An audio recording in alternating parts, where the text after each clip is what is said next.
The sacredness of food. To our ancient ancestors, the entire creation is sacred. Everything they do is imbued with this sacredness, including the act of eating. They know that all things in nature have more than one purpose. So even though they realize that the primary purpose of eating is to nourish the body to keep it alive, they also recognize that there are other purposes besides nourishment. This does not mean that they downplay the value of nourishment, because it is just as important. The rest, everyone knows that without nourishment the body will not live long. Knowing all this, then you can understand why to them eating is like a ritual.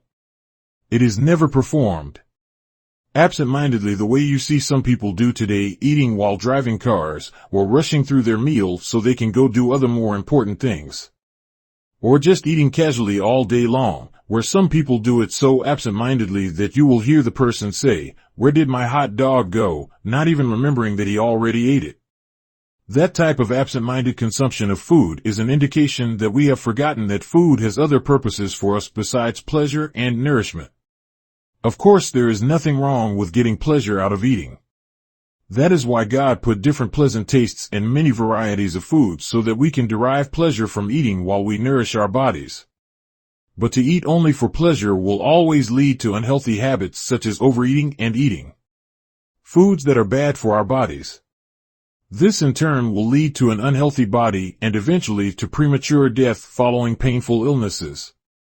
The ancients are able to avoid all of these pitfalls because they are taught the other purposes of food. So eating is a sacred ritual that they perform with as much attention as any other important task in their lives. As I have mentioned before many times, the ancients eat only once every 3 days. This allows their metabolism to completely process the food with maximum efficiency and not allow for the accumulation of excess poisons in their cells. Also, the 3-day schedule enables their body to convert all, or almost all, of the food into useful energy, both on the physical and spiritual level. Food does indeed have a spiritual component to it that nourishes our various spiritual bodies as well as our minds. As you know, the society is organized into 72,000 towns of about 14,000 people each all over the world. Now, the 14,000 or so people in the town divide themselves into neighborhood groups, for lack of a better word. These groups consist of about 90 to 100 people each, and there are 144 of these groups in each town. The groups are made up of close neighbors of about 50 households who all share a single dining hall. So there are 144 of these dining halls in every town, except when there are children around, then they build more dining halls to accommodate them. They eat together in these large dining halls every 3 days. Each group has its own 3-day timetable, so a third of the 144 groups, 48 groups, will eat, say, on the first day of the week, then another third on the second day, and the last third on the third day, then the first third again on the fourth day, and so on. They do not have situations like we have today where you see individuals eating by themselves, or individual families eating by themselves in their house. To them it is a delight and a great pleasure to meet with the other 100 people in their neighborhood every 3 days and enjoy a meal together. Basically, the men in the group take turns collecting food from the central town market. And of course it is completely free. They give their food order to the market custodians in the morning and pick up the food later in the day. Every 3 days, men from the group will row their boats to the market and pick up their food order. After the men collect and bring the food back, all food preparation and cooking is done by women. At other times when there are children around, they build a separate dining hall next to the main hall where the children eat their meals every day, up to 3 times a day. Every 3 days when the adults have their meal, they will eat together with the children in the main dining hall. Obviously, not every member of the neighborhood group will be present at every meal. People visit friends or family, or go away on work or study for a few days, and sometimes for long periods of time. Plus they also entertain visitors from out of town now and then. So even though their 3-day eating schedule is followed meticulously most of the time, it is not 100% rigid. Sometimes, for instance, when they are out in the field and someone sees delicious wild fruits, they will go ahead and eat some right there, especially if they want to find out if it is something they want to take back to their farms to cultivate. Also, when they visit friends and find them to be on a different 3-day timetable than they will adjust theirs to fit that of their hosts for as long as they stay there. Therefore, it happens many times that a person, having eaten the day before, will visit friends in another town the next day and find that they are having their meal later that day. Since it is never a polite thing to decline an invitation to dinner, he will join them, the result being that he ends up eating 2 days in a row. This does not disrupt their health in the slightest. The fact that they adhere to a regular 3-day eating schedule the vast majority of the time makes their bodies so perfectly healthy that breaking the pattern occasionally has no adverse effects whatsoever. As I was saying earlier, there are other purposes to eating food besides nourishment. In order to fulfill these other purposes, women are taught in their women's rituals about the different types of foods and what other purposes they serve. All people are taught in a general sense about this, but in the women's rituals they extend the topic to cover every aspect of it, especially its spiritual components. All adult women are familiar with it and are food experts. They prepare the right types of food suitable for each and every individual in their group. The women have the ability to discern the spiritual needs of each and every member at any particular time. So when they prepare the food order, they take into account the physical as well as the spiritual condition of each member at the time, and what it will be 3 or more days later. As a result, the food that is brought back from the market every 3 days is different. This is also dictated by the season of the year, as some foods are available only during particular seasons. Nevertheless, they are so good at this that they manage to fulfill the needs of each and every member without having to consult them. The way they do it is by studying the auras of the people, and they can tell what physical and spiritual condition they are in. Then they are able to determine what particular foods they will need to keep their physical and spiritual bodies in perfect health. When a person has a certain amount and type of energy in his or her body, the aura will reflect it in a precise way. Not only that, but as the person thinks about his or her plans for the next week or so, the amount and type of energy that will be needed to fulfill those expectations is also precisely reflected in the aura. Being masters at reading the aura, the women can then tell what a person's nutritional needs will be for the coming several days. They use this information to compose their food order, which they then give to the men. They do the same with visitors. When visitors are expected, the women will read their aura remotely before they arrive and include the results of that information in the food order. Such perfect coordination results in each and every dining experience being not only a pleasure, but also very satisfying health-wise for every person. The women take turns cooking every 3 days. It requires 4 men to pick up food from the market and 4 women to prepare and cook it for 100 or so people. Their food preparation system and cooking implements are far more sophisticated than ours today, such that it does not require many people. At the end of the meal, the women who cooked are always heaped with genuine praises about how good the food was. This happens every single time. At the end of each meal, as the people remain for a while longer in the dining hall talking, the 4 women who will be cooking next will take a minute or 2 to study the auras of everyone. The people are all in a happy mood at that moment, having been well fed, they are relaxed, and each one's aura is at its brightest, literally begging to be read. After reading their auras, they will retain this information, and a day or 2 later use it to compile the next food order.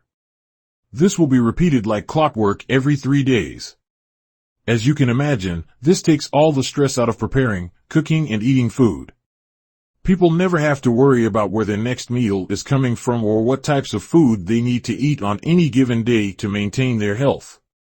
This is all taken care of with perfect coordination and execution.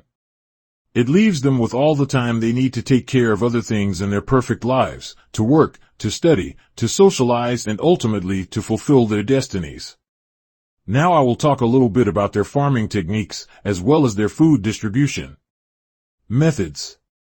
Only the 2 youngest generations engage in this farming and food distribution activities. Includes all the people under 1,000 years of age. None of them have taken part in any of the great rituals, and the generation above them, those under 2,000 years of age, and they have completed the first great ritual but not the second. Most of the work is done by the younger generation, the older one being there mostly to teach them how to farm, and to coordinate the food distribution process. When there are children around, they too are taken to the farms to teach them at the earliest possible age. They have large plots of land dedicated specifically to farming and growing fruit trees. As I mentioned before, each country is divided into 6 clans, and each clan into 100 districts, each district being made up of 10 towns, or approximately 144,000 people. Every district has a large plot for farms and orchards.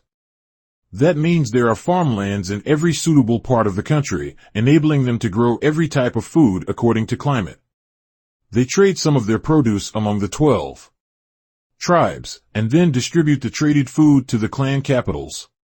From there they are sorted according to the needs of the districts, and then distributed to the district capitals. Then each district will combine all the traded foods they receive with the locally produced foods and distribute them to the town markets. Once there, men will come in their boats or other means of transportation and collect food every day, made ready for them according to their food orders. When there are no children or young adults under 28, each neighborhood group will send its 4 men to pick up food every 3 days. But when children are around, the food production is increased extensively, and the men go to the market every day. That includes young boys old enough to row a boat, while young girls that are old enough take turns helping the women to prepare the food. The people in each neighborhood group include members of all 7 generations. Remember that at all times, under normal circumstances, there are always 7 generations of people on Earth, the youngest being under 1,000 years of age, then those 1,000 to 2,000 years, and so on up to the oldest generation 6,000 years and older. All of them are there in every town. Once a couple builds their own house in a certain town, they live there for the rest of their lives. They never move to another house or another town and make a new home. Only newly married couples move, usually the woman moving to the town of her husband in the present patriarchal society. After settling down, they will live in that same house for the rest of their lives. Every couple builds their own house with the help of their neighbors. When a family patriarch and matriarch ascend, the home plot of land they occupied will now be occupied by the married couple next in line for a new home. Usually the patriarch and matriarch will not ascend until their youngest descendants are over 77 years old. Only then does a plot of land become available. In the meantime, the young married couple builds a small house on the land occupied by the man's parents. Each family lives on a large plot of land, close to 4 acres for small families with 2 children or less, and larger for big families with more than 2 children. So there is plenty of room to build more houses. Since they get married at the age of about 14 to 18 years old, they will continue to live in their own house on the same land with their parents until they are over 77 years old. Then a plot of land becomes available when a senior couple ascends. They do not have children until they are over 1,000 years old and have completed the first great ritual. The young couple, when they eventually get their own plot, will then remove all the structures that were built on that plot and renew the land using certain methods they were taught. They then build their main house and surrounding structures on that land and live there for 7,000 years or longer until they too ascend. The only time people move out of their towns is at the end of the 700,000-year elder cycle, when the entire earth is rearranged. As I said before, this happened about 150,000 years ago. And so you will find every generation represented in every neighborhood group, and they all contribute to the dining work, the women cooking and the men picking up the food from the market and cleaning after dinner. But all the older men, those above 3,000 years of age, always joke that they don't have time to be rowing around in boats to pick up food. They say they did that enough when they were young. What they do is when their turn comes, they go to the market remotely with their minds, dematerialize the food in the containers, and rematerialize it at its destination. And they always play games with the cooking women. When the women come in to cook and find the storage room containers empty, they know right away that it's the old-timers playing tricks again. So they wait for a few seconds, and then the bins instantly fill with food right before them. All the men, when their turn comes, get the food order from the women and relay it telepathically to the market custodians the morning of pickup day. There are always between 9 and 12 people working at the market when it is open. They all receive the food orders telepathically. When they come to work in the morning, the first thing they do is come together and make a combined telepathic announcement to the whole town that they are ready to receive food orders. Within about a minute or two, they receive 48 food orders for that day, from 48 different groups. As I said, there are 144 groups, and every day a third of them, 48 groups, will eat dinner. The food orders all come in nearly at once. The whole process takes less than 5 minutes. The people do not use a writing system, but the containers of each neighborhood group are permanently marked with symbols and colors. They mentally record all the orders, about 4 or 5 orders per custodian, and then proceed to fill the empty containers that are sitting on the dock, that were exchanged for full ones 3 days earlier when the men came in to pick up food. Their system of filling the food orders is simply amazing. All the foodstuffs have been previously sorted and stacked on the market shelves, different types of food in appropriately sized, uniform containers. The containers are made of a certain type of manufactured crystal with a sealing lid. The food is kept at a constant temperature in the storage rooms, whose walls are built with thick stone. The most perishable foods, such as fruits and vegetables, will stay fresh in these crystal containers for up to 7 years. But they don't keep food that long. Food that is rotated from the oldest stock and taken to the dining halls will usually have been sitting in storage in the town market for about 7 to 10 days. Before then, it will have been in storage at the district capital for another 7 to 10 days, and before then, if it is traded food, will have been in the clan capital storage rooms for another 7 to 10 days, and before then at the farm storage area for several more days.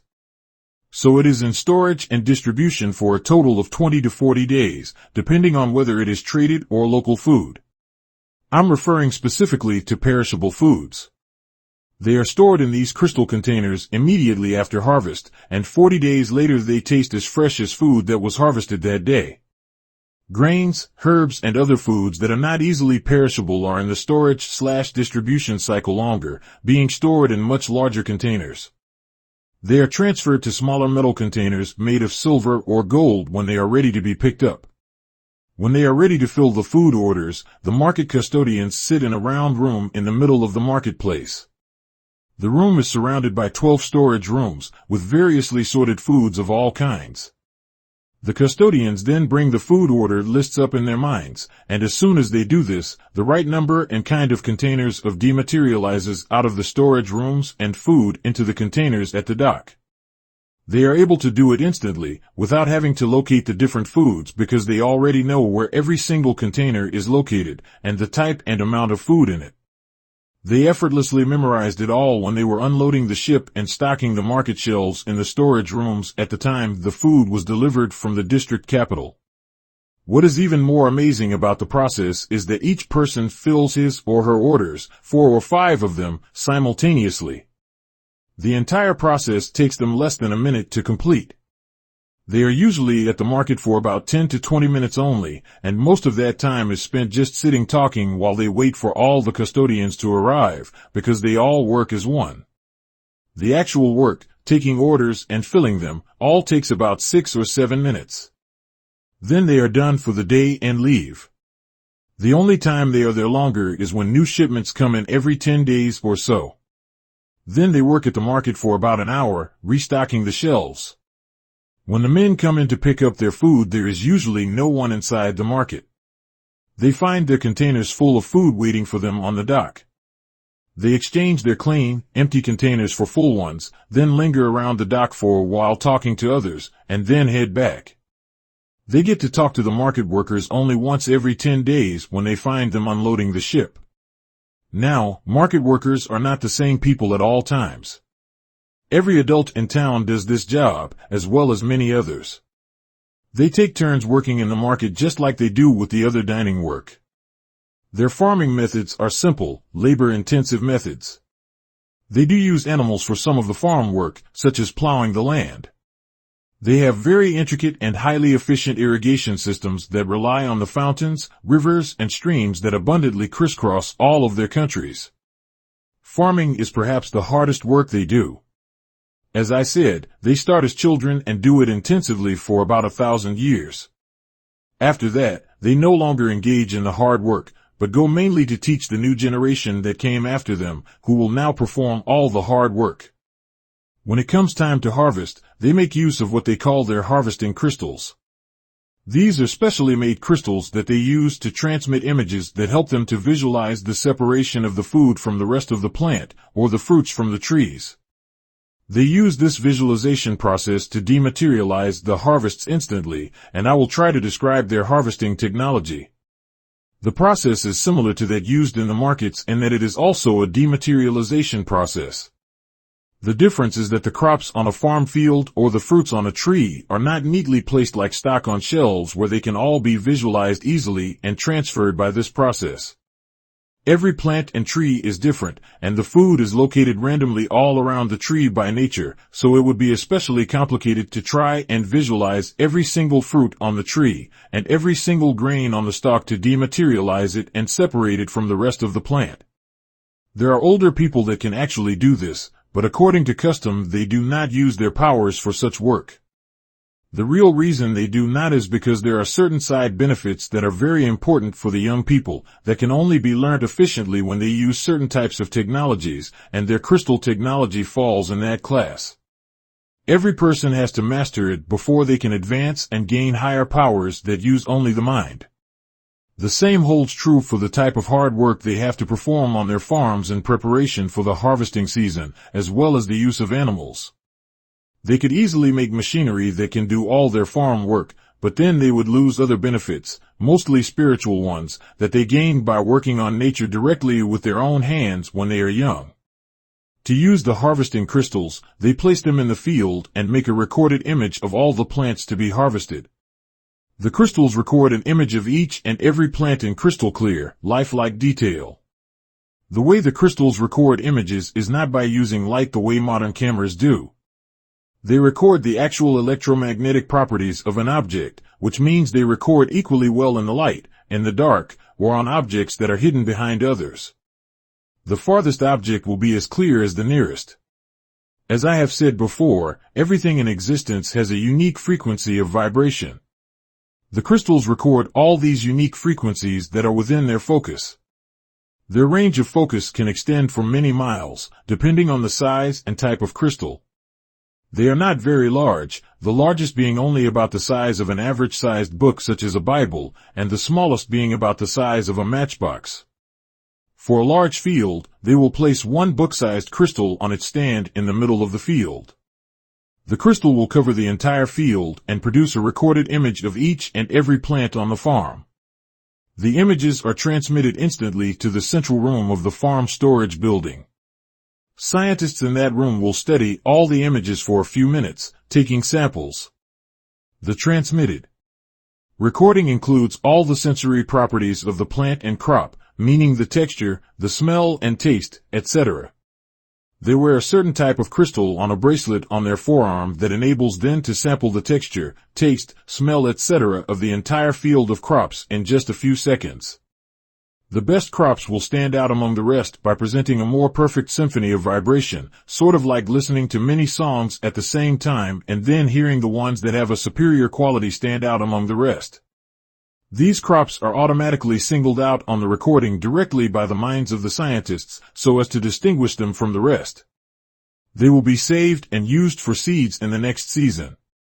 When that stage is completed, and it only takes a couple of minutes, then they go to the next stage, which is to separate the grains from the rest of the plant. This separation occurs on the imagery only, it is not yet an actual separation out on the farm. The crystal is programmed in such a way that it can tell the difference between a grain and the rest of the plant, because they have clearly distinct frequencies of vibration. Upon receiving a mental command, it will produce a new set of images that shows only the grains, with the rest of the plant not showing. At this point, the scientists are ready to go to the final step, which is to dematerialize the grains and move them into their containers in the storage rooms. They start first by dematerializing the seed crops that they singled out earlier and store them first, then the others that are to be used for food, and store those in their appropriate places. Harvesting vegetables is similar. They make an image distinction between the edible part of the plant and the rest of the plant by programming the frequencies into the crystal. The crystal then presents them with images made up only of the edible part, not showing the rest of the plant. Then they dematerialize only what shows on the images in the room, thus separating the edible part of the plant from the rest. In a similar way, they harvest the fruits from their orchards. First they separate the seeds from the best tasting fruits, to use them in the next planting. The crystal, when recording an image, does not capture only the exterior of the object like a modern camera. It captures the entire vibrational symphony that makes up the fruit. So it can be programmed to separate the skin and meat of the fruit from the seed, and present an image of the seed only. When the scientists focus their attention on these images of the seeds, and start the dematerialization process in their minds, the actual seeds that are out on the orchard will be cleanly separated from the rest of the fruit. The difference between the best crops and the rest is very marginal. What the people eat were last season's best crops, and the best seeds that are saved this season will be regular crops in coming seasons. But over time, this selection makes each plant more perfect, even though the difference is barely noticeable over the short run. In the long run, the farm plants evolve slowly but steadily, partly because of human cultivation, until the end when they will reach the pinnacle of their evolution and become absolutely perfect. They transport their produce on large cargo ships and other means of transportation. I will talk only about their ships. These large ships are self-operated with no one on board. They are guided along the canals and rivers by a programmed crystal with a set path. Their man-made canals and waterways are extremely well built with clean, flowing, drinkable water. They are lined along the sides and bottom with marble and other hard stones. They are fed with water from the natural fountains, rivers, and other streams. In some towns they are connected directly to large lakes that are in elevated areas. At the entrance to the main canal that feeds all the other canals at the edge of town, they place a type of magnetic gate. This is a specially designed magnetic field suspended between two crystals. They fine-tune the way this field operates by programming the crystals. They are programmed to let only water go through the magnetic gate, which purifies it as it goes through. The programming is very complex. It will allow only specific minerals through that are flowing with the water, while diverting others away from the main canal back to the stream via a separate, smaller canal. The gate will also prevent any kind of debris such as leaves and twigs and mud from entering. It will also let certain types of small fish and other water life through, but not others. The magnetic field extends from the gate along the length of the canals, providing a type of cover over the entire canal system. This prevents all other debris from falling into the canal, such as falling leaves, dust, insects, etc. Because of this, the canals never need cleaning. They maintain themselves in pristine condition for thousands of years. The lining stones also never need replacing for the entire life of the canal system. The only type of maintenance performed on the system is to ensure that they always have an adequate supply of water to the inlet. Sometimes the streams can get diverted by natural circumstances, in which case they would dig and reroute it accordingly. The people are very fond of water. You will see them swimming in the canals every day. In all the towns that have canals, there are some that do not, that use other means of transportation. The main canals are about 50 feet wide, with narrower canals connecting to them. The main canals are meant for the large cargo ships. The connecting narrower canals are used by smaller boats such as the ones they use to go to the market. Connected to the sides of some of the canals are large swimming pools, about 200 feet by 200 feet, where the people swim.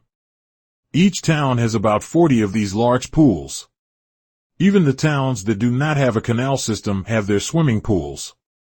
The children will not only swim in the swimming pools, but they will go into the traffic lanes of the canals and swim there also, especially the main ship canals. When they see a cargo ship coming, some children will just stay in its path to see what will happen. This is a game they like to play. They know that the cargo ships are unmanned, and they do this just to see what the ship will do. All ships and boats, even the smaller ones, are equipped with a child-proof system that will stop the ship if there is any object in its path. Even though the children are told this, they still play this game. When they see that the ship indeed comes to a stop, and will not move until they get out of the way, then they move and thereafter lose interest in the game. It seems that all children do it.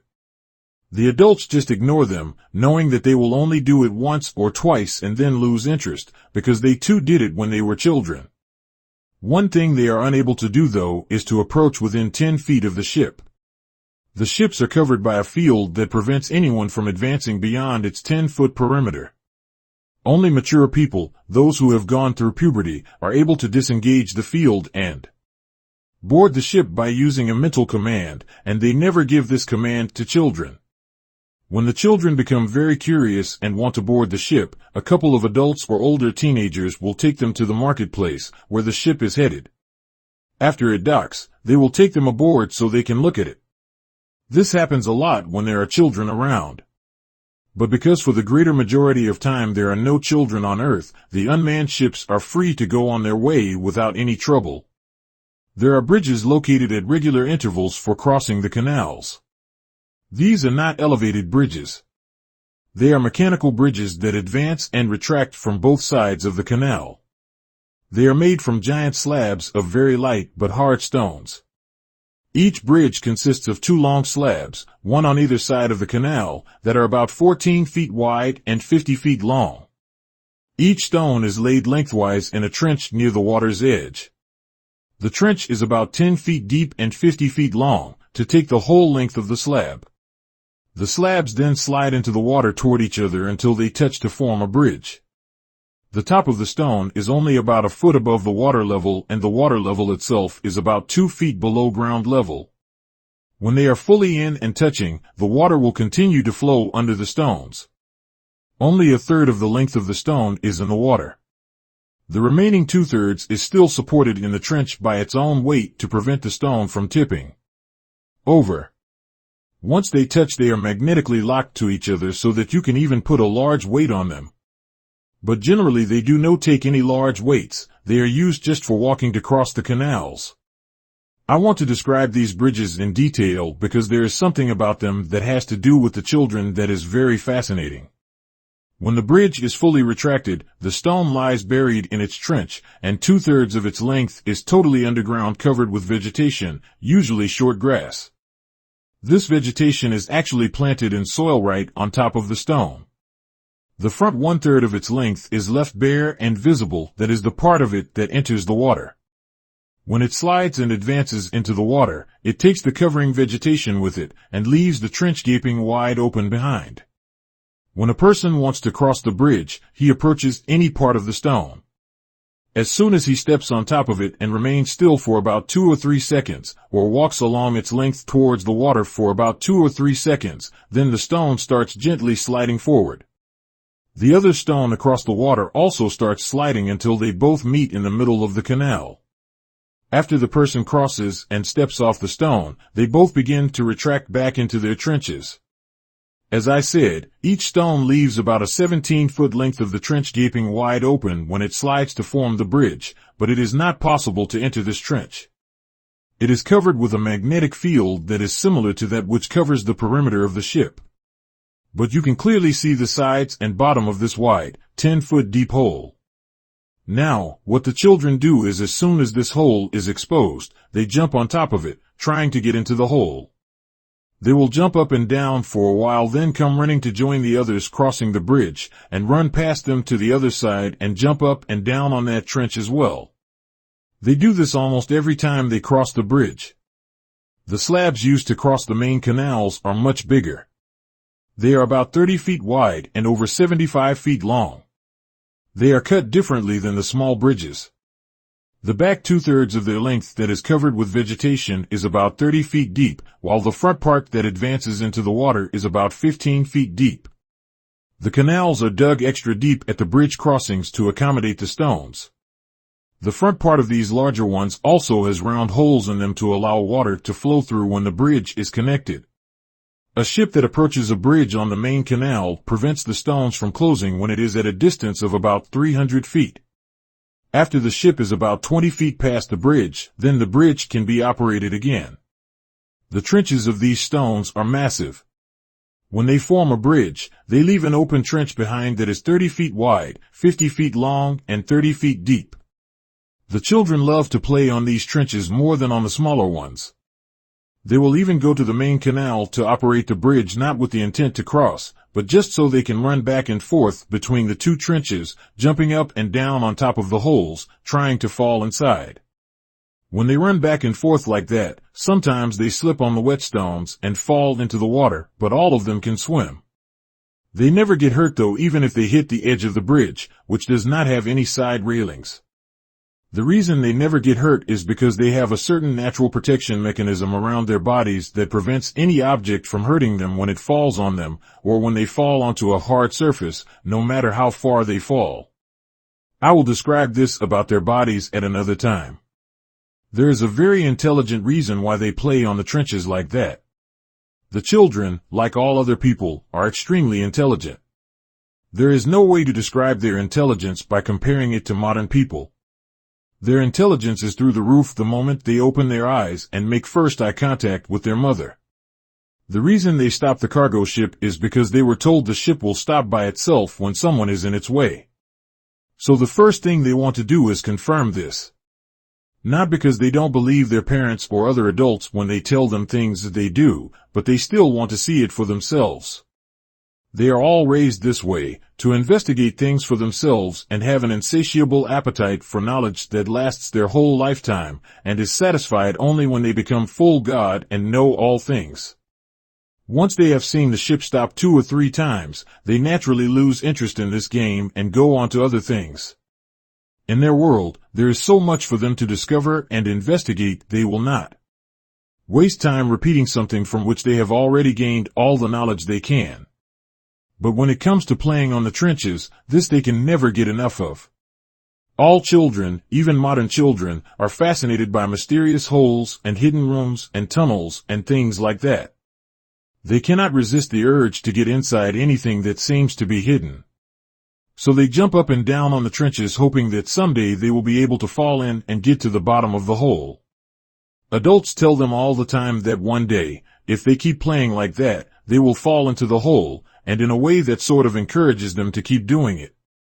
The adults, of course, are again telling them the truth, but they do not explain under what circumstances they will fall in there. But every single one of them eventually falls in, and when they do not tell the other children that it happened. When they eventually fall in, it always takes them by surprise. This happens to every child right around the time they reach puberty. It happens spontaneously. You will see an older child of about 11, 12, or 13 still walk to the trenches once in a while and peer curiously down the hole. At that age, they no longer jump up and down on top of the hole, but they will still accompany their younger siblings or friends to the trenches now and then and watch them play. Then one of these older children will approach the hole and stand on top of it, still wondering how he can enter it. If it is his or her time, it will happen quickly, taking him completely by surprise. The child will find himself or herself on the floor of the trench, looking up at the other children, who are still running back and forth across the bridge, screaming at the top of their voices and jumping up and down on the hole, completely ignoring him.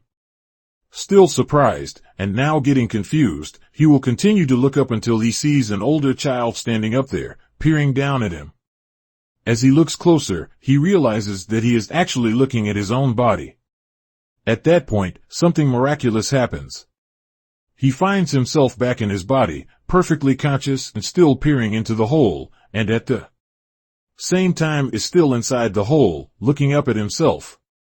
Then he realizes that part of his mind seems to have dissociated and entered the hole, while the rest of his mind is still with him as he is in his body. As soon as he realizes this, he is overcome by an ecstatic feeling, and for the first time, he understands what the adults meant when they kept saying that one day he will fall into the trench. Right after that, the experience ends. He finds himself fully in his body. He quietly leaves the screaming children, who he can tell have no idea what just happened to him. He goes back home and tells his parents, uncle, older sister, or whichever adult he finds in his house or the house next door. The adult, upon hearing this, says absolutely nothing for a moment or two. Then, as if he did not even hear what the child said, he will say something like, "Why don't you take those tools over there and go to your cousin's house and help him fix his boat?" Or, "Why don't you go to the garden and pick some flowers for your mother?" Still confused, he or she will obey and go do what the adult says. From then on, he will not say anything to anyone else about it. Some days or even weeks will pass as if nothing happened. And one day, one of his mentors will approach him and say, "You are now ready to prepare for your ritual of puberty." At that point, everything falls into place in his mind. He does not have any more questions or confusions about what happened. He realizes, without having been told by anyone, just from observing the way the adults are now looking at him, that this is something that happens to everyone who is approaching puberty. After the day the mentor tells him that, he finds out that he can dissociate at will and enter the whole whenever he wants. He also finds out that he can enter his house and any house while still standing outside. As he experiments with this new ability, he discovers its limits for someone his age. He finds out that he can remotely see only into places that are no more than about 700 feet from him. He cannot go further than that no matter how hard he tries. He asks his mentor about it and is told that the ability is just starting to be born in him. It will increase after his first important ritual, the ritual of puberty. It will keep increasing until it reaches a peak, where he can see to the other side of the earth, after he completes his education at 77 years of age. That explains the fascination that all children have with the trenches. Now, to continue about the other purposes of eating, all the people over 77 years of age, meaning those that have completed the ritual for the creation of life, have a supernaturally intense awareness of everything they put in their bodies, especially the food and liquids they consume. They have an informal ritual that every day you will see being performed by someone somewhere. A person will go to a stream or fountain or any natural source of pure water and take some water in his hands to drink. Before drinking, he will say a certain familiar chant that everyone knows. This chant, generally speaking, can be explained like this. When a person wants someone, say an aunt, uncle, to explain something important to him, that he takes the water and before drinking communicates telepathically with the aunt to tell her that he is about to put in his body what wants in her body. To explain what they mean by that statement, it is clear that when people breathe out, some moisture comes out. Liquids also leave the body through sweating. But they sweat very little, even when doing heavy physical work. They have as part of their bodies a natural mechanism for removing sweat and everything that is unwanted from their skin without taking a bath. This keeps their bodies clean at all times. So when they breathe out and exhale some water vapor, or when sweat is evaporated from their skin, it naturally becomes part of the moisture in the air. It will either fall down as dew, or rise up to join the clouds and fall down as rain somewhere. Then it may flow in a river, or water a plant somewhere, or do one of many other things that are part of the Earth's water cycle. But someday, maybe a year later or many decades later, that drop of moisture that came out of the ant's body will float down a river or stream and be captured by the person we mentioned above. Unbelievable as it may sound, all the people who are over 77 years of age have the ability to pinpoint a drop of water in a stream and identify it as part of the breath of someone they know. When such a thing happens, the person who is looking to perform this ritual is alerted in his mind automatically. He is then able to concentrate and spiritually see it as it comes down the stream close to his location. He will then go to the stream and wait for it, then cup it in his hands as it flows by. Then he will perform the ritual as I have described above. After saying the chant and after drinking the water, he will inform his aunt that he has done so and is now ready to receive instruction from her about the matter on which he had previously consulted her and requested her to enlighten him. All that is the gist of the chant. The aunt will then meet him as soon as is convenient and proceed to teach him, knowing that he is now ready to understand what she has to offer because they are united by that particle of liquid that was once in her body, and after being purified by nature, is now in his body. This also applies to the food they eat. They are able to recognize if there is even a molecule in the food they eat that was watered with the water that was once a part of someone's body whose knowledge they seek. So you can see how eating for them becomes habitual. Not only do they enjoy the food they eat, but they enjoy if even more when the opportunity arises for one of them in the dining hall to enact this ritual at the dinner table. Moreover, all of them are keenly aware that every morsel of food they eat was once a part of an ancestor of theirs, no matter how long ago, whether it's only a few million years ago, or many trillions of years ago. They eat always with this type of presence of mind. This is part of the reason they eat together, so they can enjoy it when one of them performs this ritual. It does not happen every single time they eat, but it happens often enough that it brings joy to the whole group. This keen awareness they have about the food they eat is part of the reason why their bodies are permanently healthy. They never experience any kind of food-associated discomforts such as indigestion, heartburn, or any of the discomforts we experience today because of our lack of awareness about what it is we are putting in our bodies, and more especially the absent-mindedness with which we consume our food. Dream work and the 144,000. Yes, my brother, it is my estimation that it will all happen by the year 2014. But as you know, only the 24 elders know the future in all its details. Nonetheless, it's still possible to make a reliable estimate based on how fast the information is being spread to black people. The way I see Blackroots science spreading in the few years we have been doing this, I would say the 144,000 will be ready by 2014. The final determining factor is TE rising of the 144,000. As soon as they have all risen from self-forgetfulness, that will officially signal the end of non-black rule on Earth. That of course does not mean that when groups here and there declare that they are part of the 144,000 then it is done. It must be real. They must separate not only mentally, but also physically and set up their own communities where they can live independent of the white man's world, socially and economically. When that is fulfilled, most definitely we will see all the other things I talked about come to pass, including the appearance of the Antichrist as well as the return of Yahweh. Can you give us some pointers or just a general idea on the best way or fast way to reach the number? What do we as individuals can we do to get more people exposed to the info? There is no best or fastest way to do it. The advice that I offer everyone who asks this question is, let the material in Blackroots science speak for itself. The important thing is to expose as many people as you can to the book simply by telling them about it whenever you can, on the internet and in person, and making sure they know where to find it. That is why I insisted when you requested to publish the book for sale to also publish a free copy either in PDF or Microsoft format. Remember, I also suggested that, if at all possible, to make an audiobook because not everyone likes to read. You need not worry that everyone will take the free book and never buy the print copy.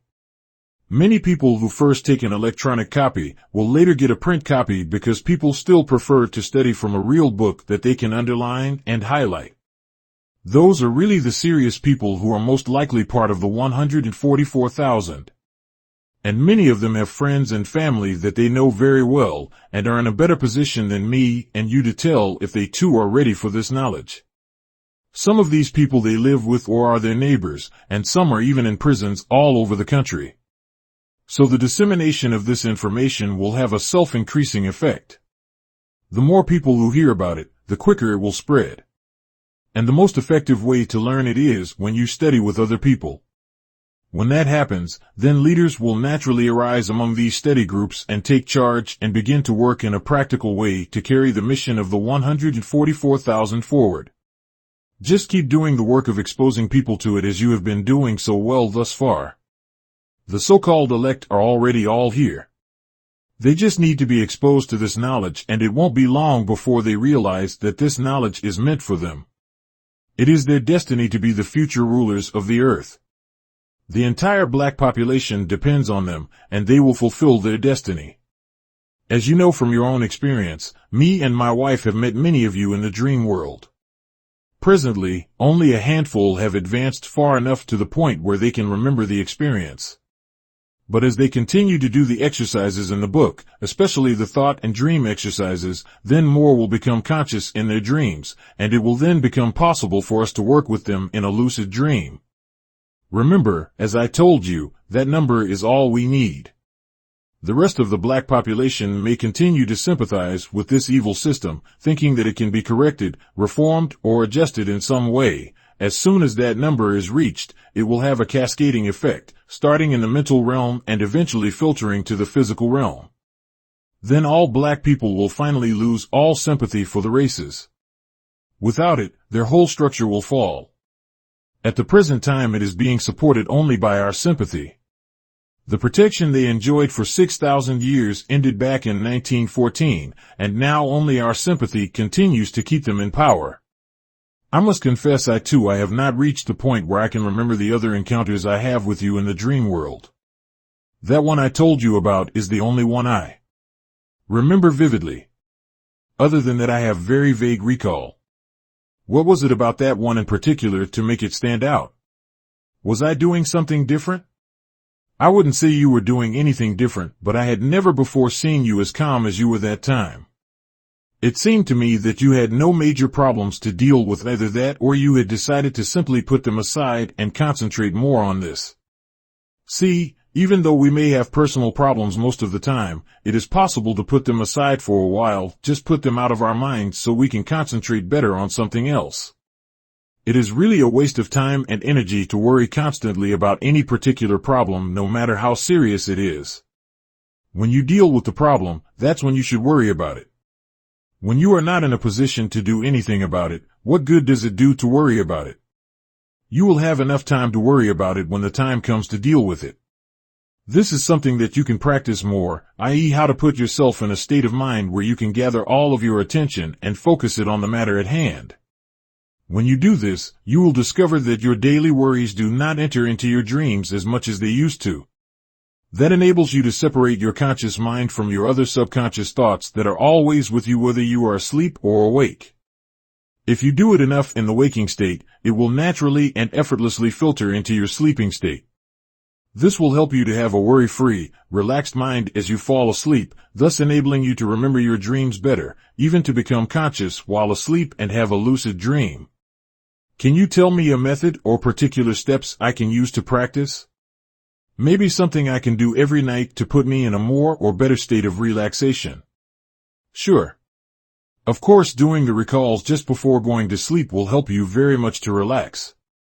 You can also supplement that with a simple daily routine, especially on those nights when you are doing a recall. Just take about 2 or 3 minutes when you go to bed to do this. Sit in a relaxed position. Head looking forward. Your hands should be relaxed by sides or on your lap. Then close your eyes. It is better to do this in the dark, but if not possible, just closing your eyes is enough.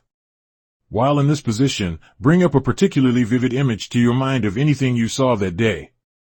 Hold the image continuously in your mind for 1 or 2 minutes while mentally looking at all its details.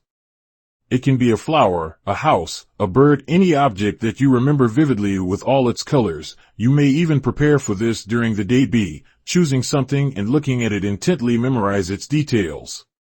It's not necessary to hold it for longer than 1 or 2 minutes. What this will do is still your mind, removing all other thoughts, especially if you had things at the back of your mind that you It is easier if the object is a living thing, such as an apple instead of a tennis ball, or a bird instead of a car. The reason is because when you try to bring the object into your mind, living things will meet you halfway, for lack of a better expression. They will literally sense that you are trying to communicate with them, and will naturally move their own attention, their mind, to meet your mind. With dead objects, you have to carry it all the way into your attention like a dead weight, because they cannot become conscious of the fact that you are trying to place your attention on them. I think you understand what I mean. After doing this every night for several weeks, you will begin to notice that you fall into a much more relaxed state of sleep. A relaxed state of sleep is important for helping you to remember your dreams more clearly when you wake up, as well as to help you become lucid in your dreams. When I hold the image constantly for 2 minutes, should I be looking at one side of it or part of it constantly the whole time? No, you may look it up and down all over. Even move your focus around and look at insides. As long as it remains in your all continuously for 1 or 2 minutes, it will take all your attention away from everything else and cause your mind to relax. Does it have to be a different object every day? No, it can be the same object. If you find that focusing on the same object repeatedly helps you to see it more clearly, then do the same object. If you don't have much of a problem visualizing, then you can bring some variety to the process and do different objects. It's all up to you. Thank you again. The true concept of marriage. You said that in ancient times people abstained from sex before marriage. And then on here you say Yaqub and his soulmate had sex before marriage? In ancient times what we call marriage was looked at far differently than is the case today. There were no papers to sign or people standing before an official and saying till death do us part when they really don't mean it. Young people, both girls and boys, underwent their rites of passage after reaching puberty. At these rites, they were taught all about sex and its two purposes, which are procreation and the attainment of divine unity. After the rites, and after all the ceremonies and feasts that followed, then the boy and girl, who are no longer a boy and girl at that point, but have reached a certain level of maturity, would get together before priests and engage in their first sexual union. The priest and priestess that attend the couple would very lovingly guide them all the way through it, given the fact that this is their first time. So there would not be any opportunity for embarrassment or anything like that, as sometimes happens today when young people have to find out for themselves how to engage in sex properly. They make mistakes that they cannot help due to ignorance. This can sometimes cause psychological damage which can take many years to overcome. Such things did not happen back then. And there was no embarrassment experienced by the young couple in having to engage in intimacy in front of spectators. This was part of their culture. As soon as children heard about sex, they learnt that the first sexual union of every couple would be performed before a priest and priestess whose duty is to guide them. There was not even the slightest sense of perversion that is seen today, where modern people would associate such an activity with group sex, or what they call orgies. They understood and accepted that fact just as naturally as modern women accept the fact that their baby may be delivered by a man in a hospital in front of spectators. So the couple would then go ahead and engage in their first sexual union under those circumstances, guided all the way by the priest and priestess, until they achieved divine unity of their minds at the moment of their physical climax. It did happen sometimes that they would not be able to attain divine unity the first time. Mostly that was because either the male or the female or both were not ready. LL. In that case, one or both of them would undergo further ritual education for another 3 or 4 months. However long it took, until the priests were sure they were ready. Then they would engage one time in their intimate union before the priests this time they would succeed. Their system of location was that good that if they failed the first NE, which was rare, they would succeed the time. At any rate, when that successful divine union occurs, that day is regarded as their day of marriage.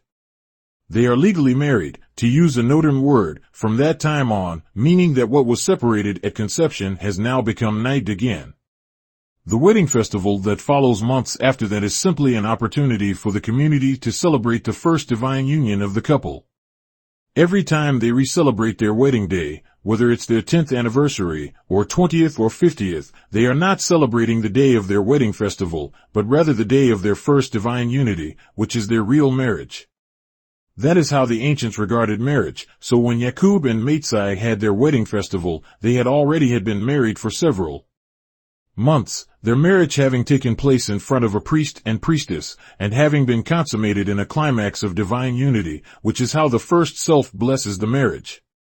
Population. Stabilization. Greetings, my beloved sister. The population control, which should rather be called population stabilization, number of 2 children per family is just an average. It does not mean that each and every family was compelled to have exactly 2 children. That would be a hard thing to do, and very inefficient. Remember that efficiency is one of the 144,000 attributes of God. What it means is that when you consider the entire population and count all the children, they average 2 children per family. There are families that will have as few as 1 child, or no children at all, while some families will have as many as 12. I have not seen a situation where a family had more than 12 children, but it is possible that it could have happened because obviously I am not aware of all the situations in the entire period of our history of 78 trillion years. Now, even if it did happen, it will not change the average, because of the following reason. Their custom is that when married couples start to have children, the chiefs and judges are involved in the family planning of each and every couple, because they are responsible for population stabilization. They are the ones who will give certain families permission to have more than 2 children after they have consulted with other couples in the town to find out which among them plan to have no children at all in their present incarnation, and how many plan to have only 1 child. Such plans are always finalized in advance by each family, according to the details of their destiny. In other words, what is their mission on earth in that particular incarnation, and what will be their contribution to their town, their clan, their tribe, and the nation as a whole. As soon as the judges have a complete idea of each family's plan as to how many are to have 1 child or no children at all, then they inform the chiefs, who are then afforded the leeway to give permission to those parents who want a large family, up to as many as 12 children, as I said before. When the judges take a population census, as they do periodically, they will know how far below the total their town is, and so some other town will then have the opportunity to make up for the deficit by allowing those parents who have expressed a desire to have 3, 4, 5, or more children to go ahead and do so.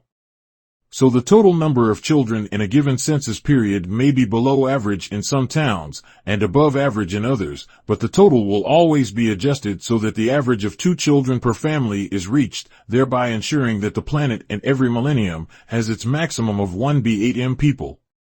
Considering that we are talking about very long-lived people, the next obvious question now is when do they actually have children and each often?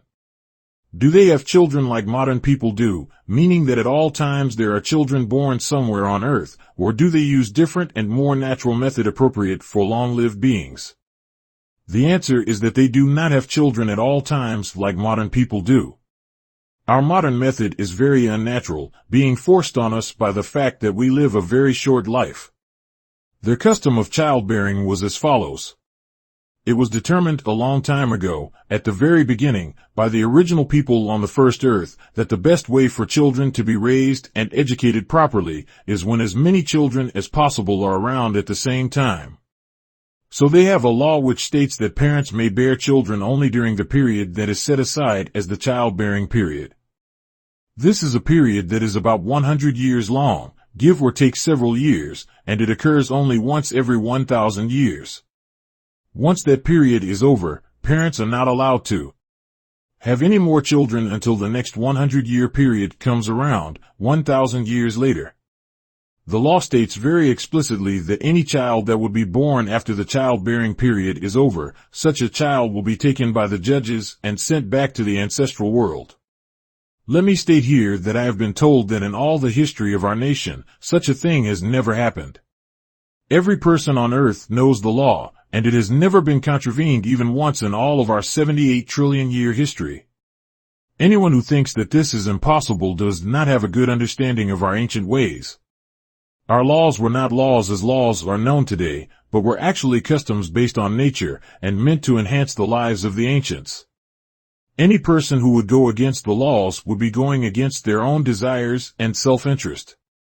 The people actually loved their laws, customs, because they saw clearly how their lives were enhanced by such laws, resulting in greater happiness, peace, and spiritual advancement.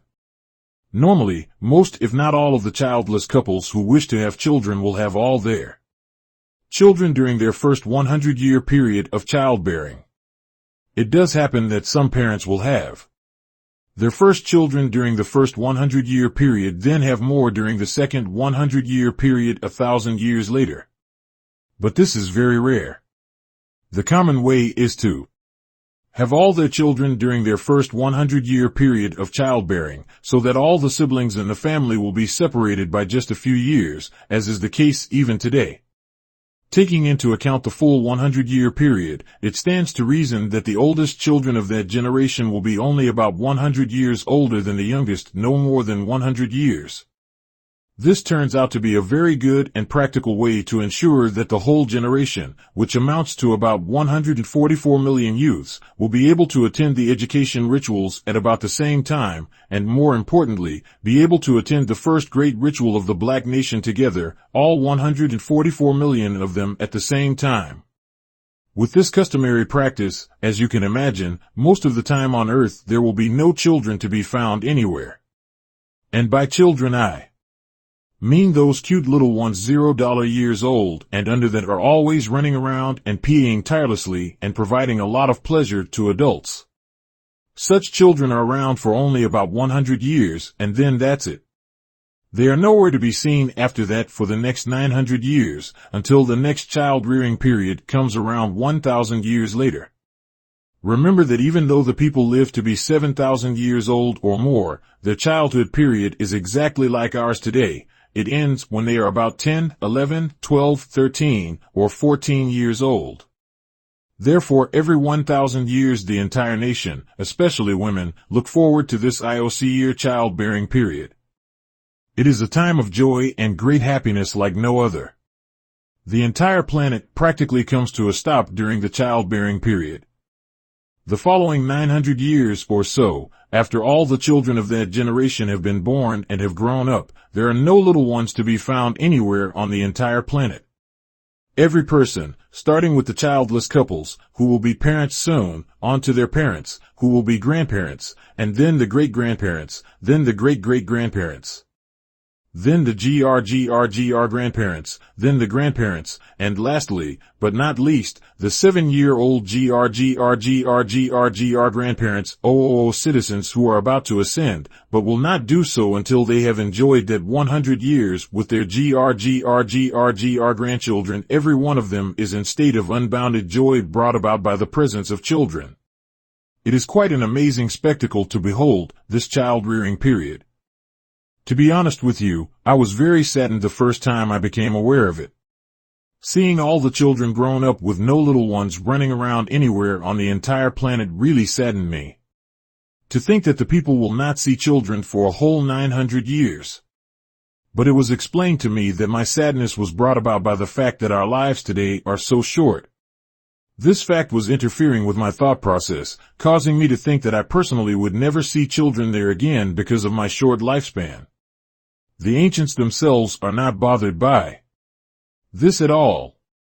I came to realize that on the contrary, this absence of children for 900 years is part of the reason why their joy is so unbounded when children are present.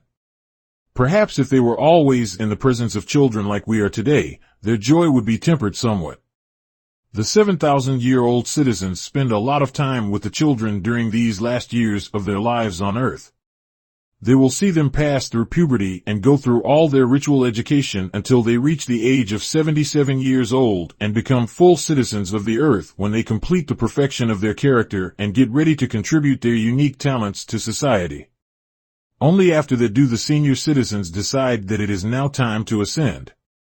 When they do, it is a long-standing tradition that those very same children, who are now full adults, will have the front row seat in the arena at the ascension ceremony of their patriarch and matriarch, their oldest living relatives. The oldest boy and girl, really man and woman, among all the grandchildren will be the ones who hold the hands of the patriarch and matriarch as they get ready to ascend. Are repopulating the Earth. There are several possible scenarios of how the 144,000 will increase the population of perfect people to the final number of 1b8m. The future is not known definitely except by the 24 elders, but it's not difficult to see that one of several scenarios will happen. One such scenario is as follows. Initially, there will be a few people among the 144,000 elect who are on earth right now who will be the first to resurrect, while still living, into the perfect ancient bodies that are in the pyramid temple. Then soon after that we may see the appearance of the Antichrist, followed by the appearance of the extraterrestrials to perform their rapture scheme. That will be followed by the arrival of Yahweh, who will rule the earth from that point on until the end of the 7,000-year period of the existence of the non-blacks. By then, there will be 12 major communities of black people who will be living all over the world. The communities will vary in size. Some will have about 14,000 people, which is the minimum necessary to form a town or city. Others will have many, many more, upwards of 100,000 people all living together and supporting one another. Regardless of the size of the communities, each one will have a core of 12,000 people who are part of the 144,000. These 12,000 in each one of the 12 communities will be surrounded by people who are not part of the 144,000, but who will be glad to be helping the core to rebuild the society of the black nation. There will not be any jealousies or envy about being or not being part of the 144,000, as people by then will be aware of the mission of the 144,000, which is to repopulate the earth with the new types of people. They will be aware that even though they will not be physically resurrected into those ancient bodies like the 144,000 elect, they nevertheless will incarnate into those bodies after they pass on and when new people are born. And so they will do all that is required of them to facilitate the mission of the 144,000. The organization of these communities of self-reliant black people began some decades ago, and will continue through the year 2012 and beyond, until the total number of the elect reaches the minimum of 144,000. So when the major events and appearances outlined above take place, even though the majority of black people will still be for the most part in a state of self-forgetfulness, the 144,000 on the other hand will be mentally wide awake and socially and economically separated from the world of the light races. It is expected that 4 of these communities will be located in the United States, in the south, east, central and western parts of the country. In addition to the 4 in the U.S., there will be 2 more, one in South America, most likely Brazil, and another one in the islands, either Haiti or Jamaica. That will make a total of 6 communities in the West. There will be 4 in Africa, 1 in Israel and 1 in India.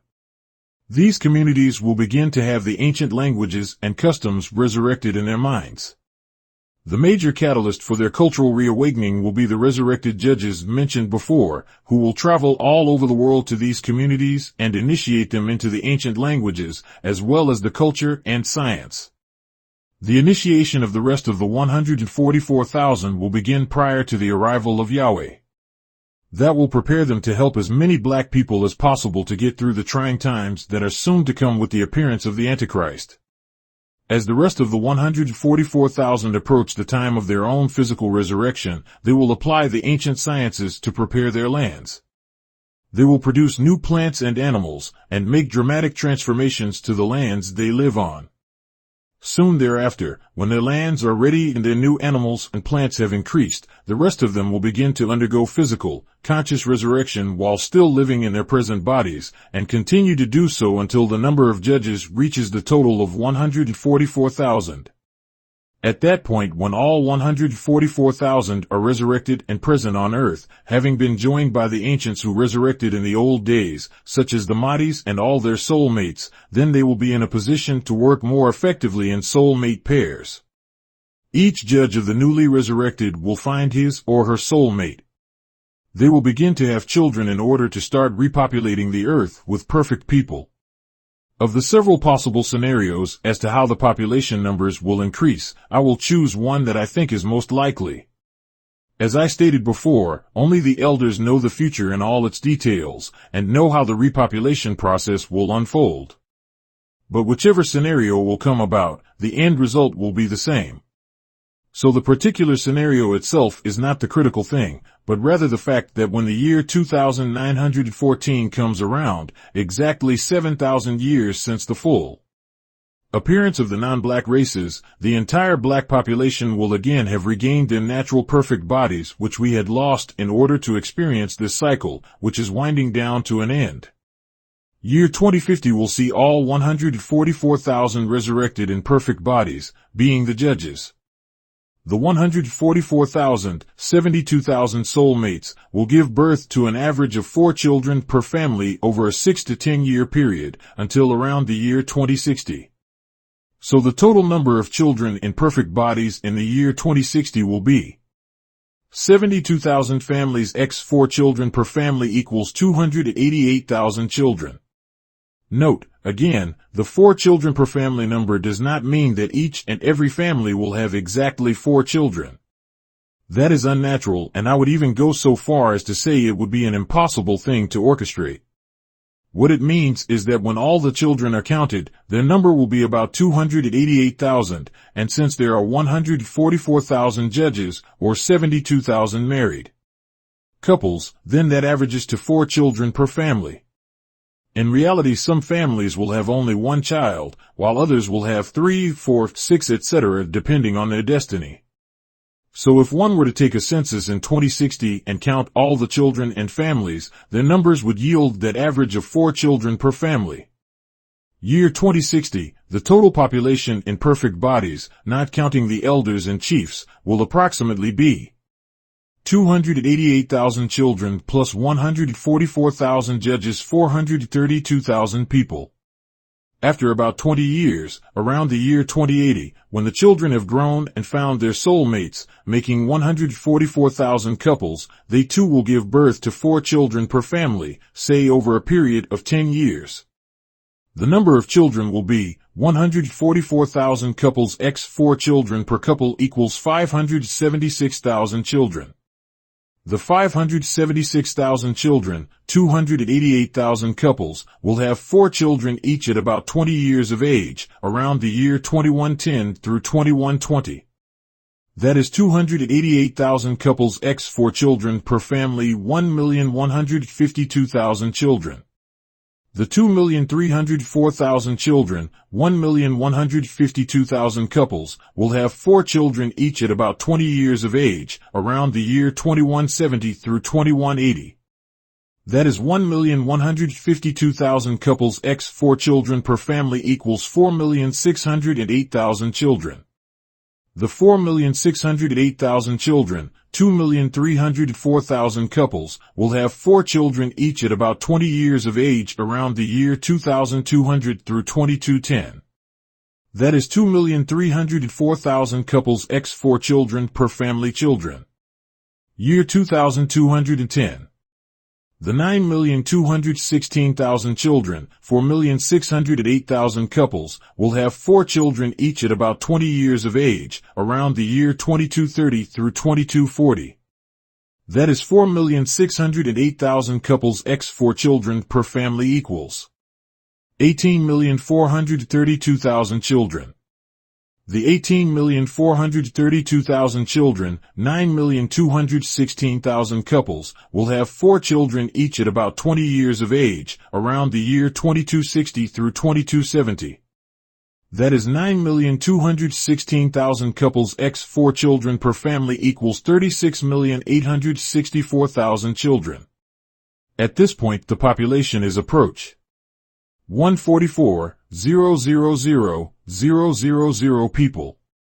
The judges decide that the average children per family will be reduced from 4 to ABL 3.8 per family, so around the years 2290 to 2300 number born will be 8,432,000 couples x approximate 3.8 children per couple equals 70,414,000 children.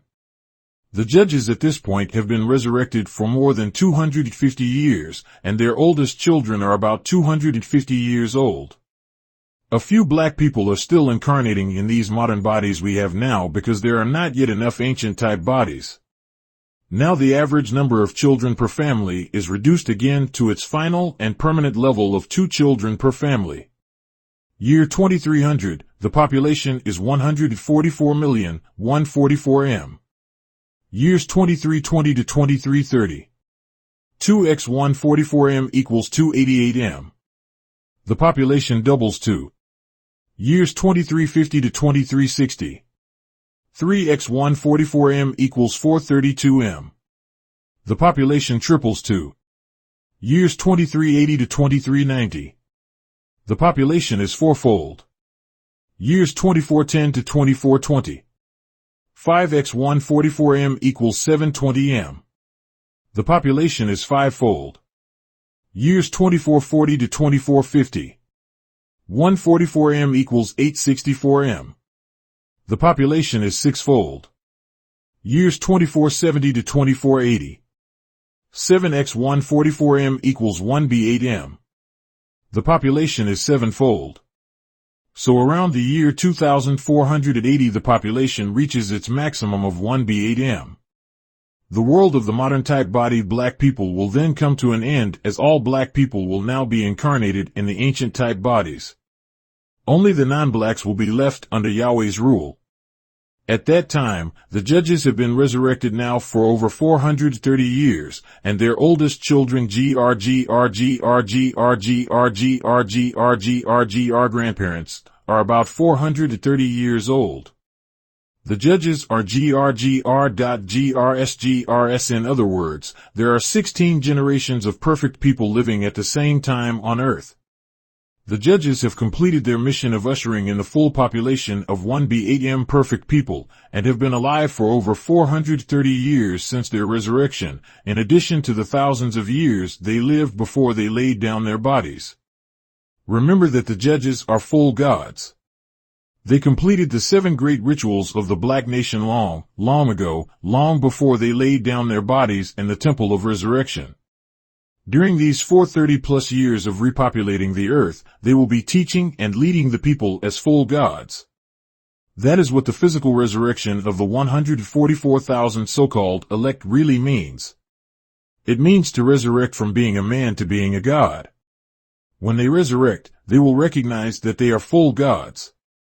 Many people who will still be in our present types of bodies will see living gods in the flesh walking on earth.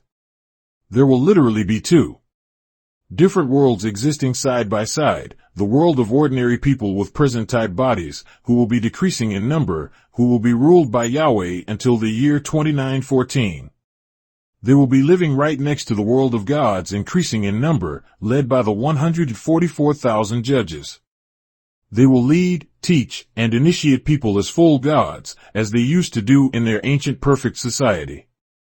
Time travel. Brother Blackroots. Thanks for the reply.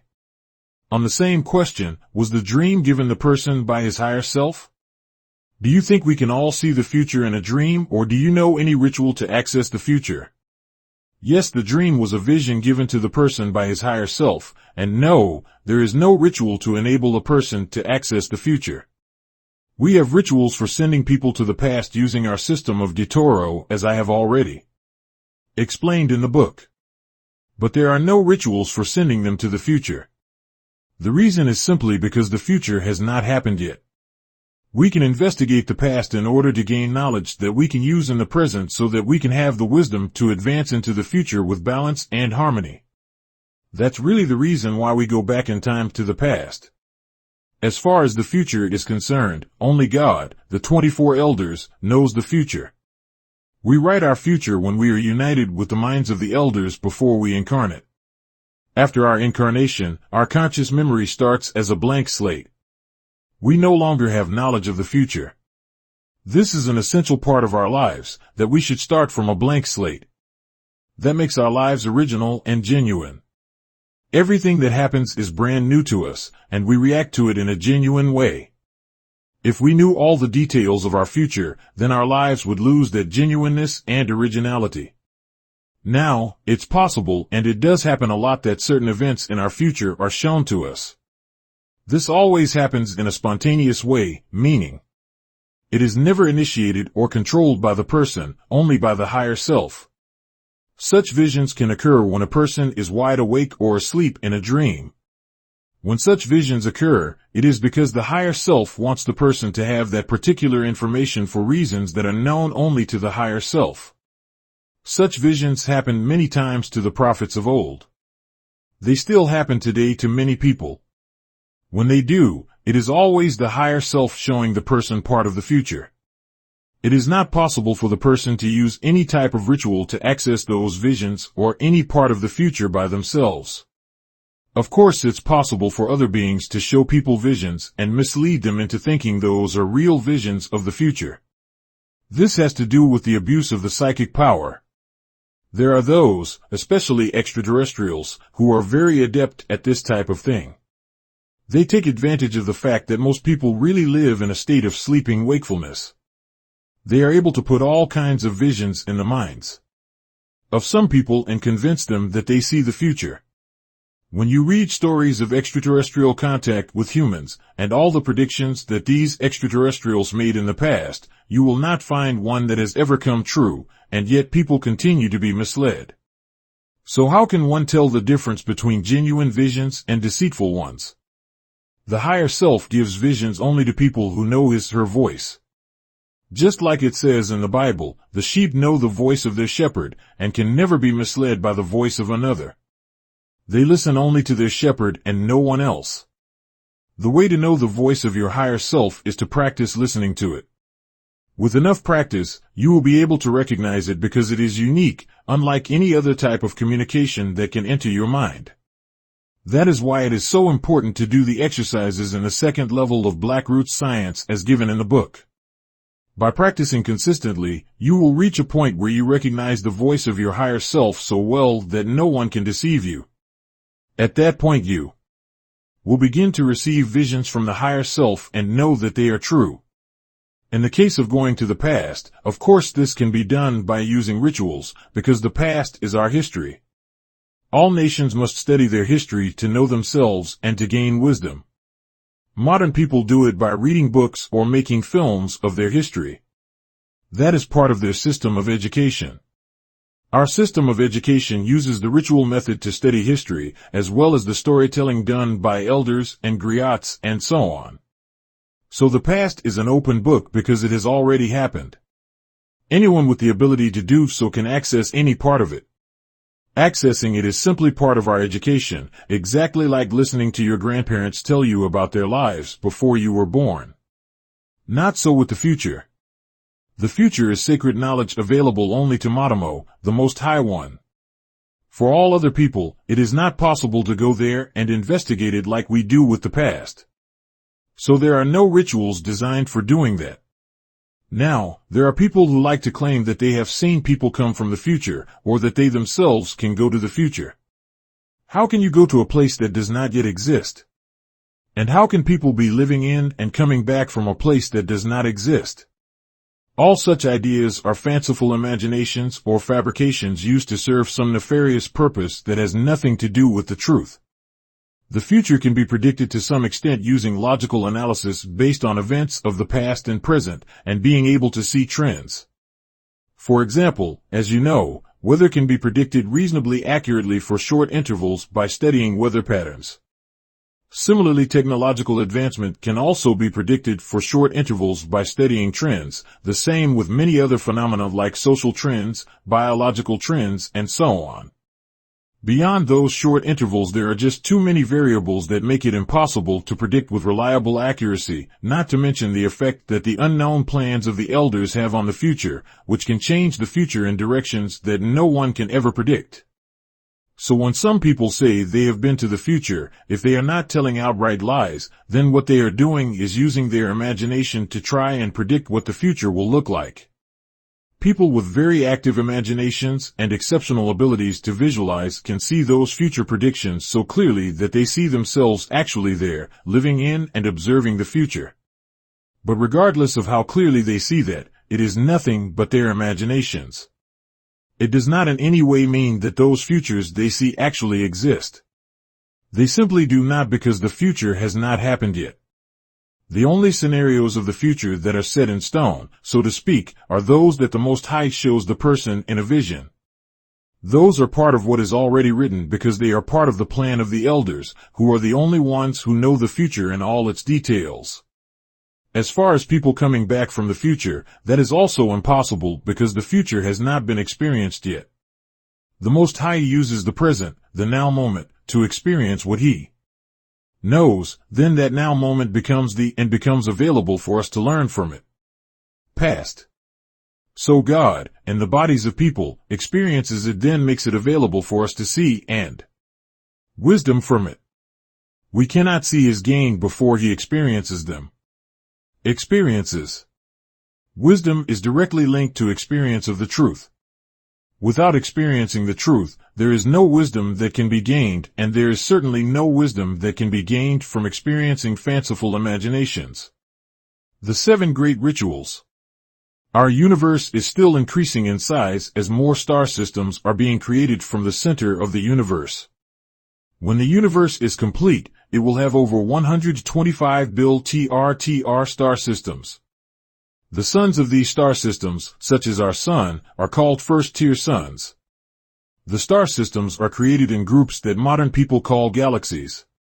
Each galaxy on average has over 177 trillion stars. At the center of each galaxy is a large sun called a second-tier sun around which the stars of the galaxy revolve.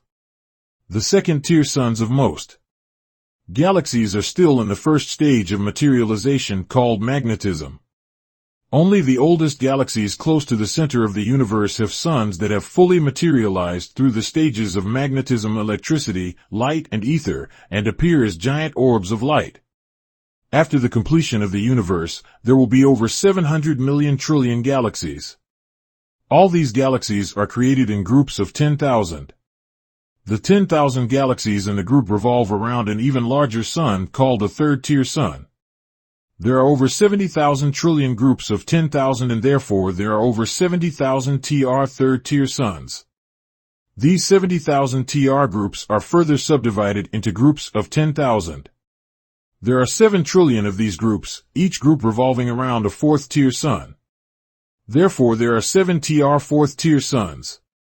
The 7 fourth-tier groups are further subdivided Rito groups of 14,000, each group revolving around a fifth-tier sun. There are exactly 504 million of these groups, and therefore there are million fifth-tier suns. These 504 million suns are further subdivided into 12 groups. Each group has 42 million fifth-tier suns revolving around a sixth-tier sun, therefore there are 12 sixth-tier suns. The 12 sixth-tier suns revolve around one seventh-tier sun, which is the largest and first sun created. It is located at the center of the universe. The 7th-tier sun is the location of what is called heaven, the original abode of the 1b8m gods. The 12 sixth-tier suns revolving around it comprise what are called the 12 pearly gates of heaven. The 7th sun, the location of heaven, can only be entered through one of these gates, or 6th-tier suns. Each 6th-tier sun is the center of a universe. Although the universe is one, it is nonetheless divided into 12 parts, each part being, as it were, a complete, self-contained universe.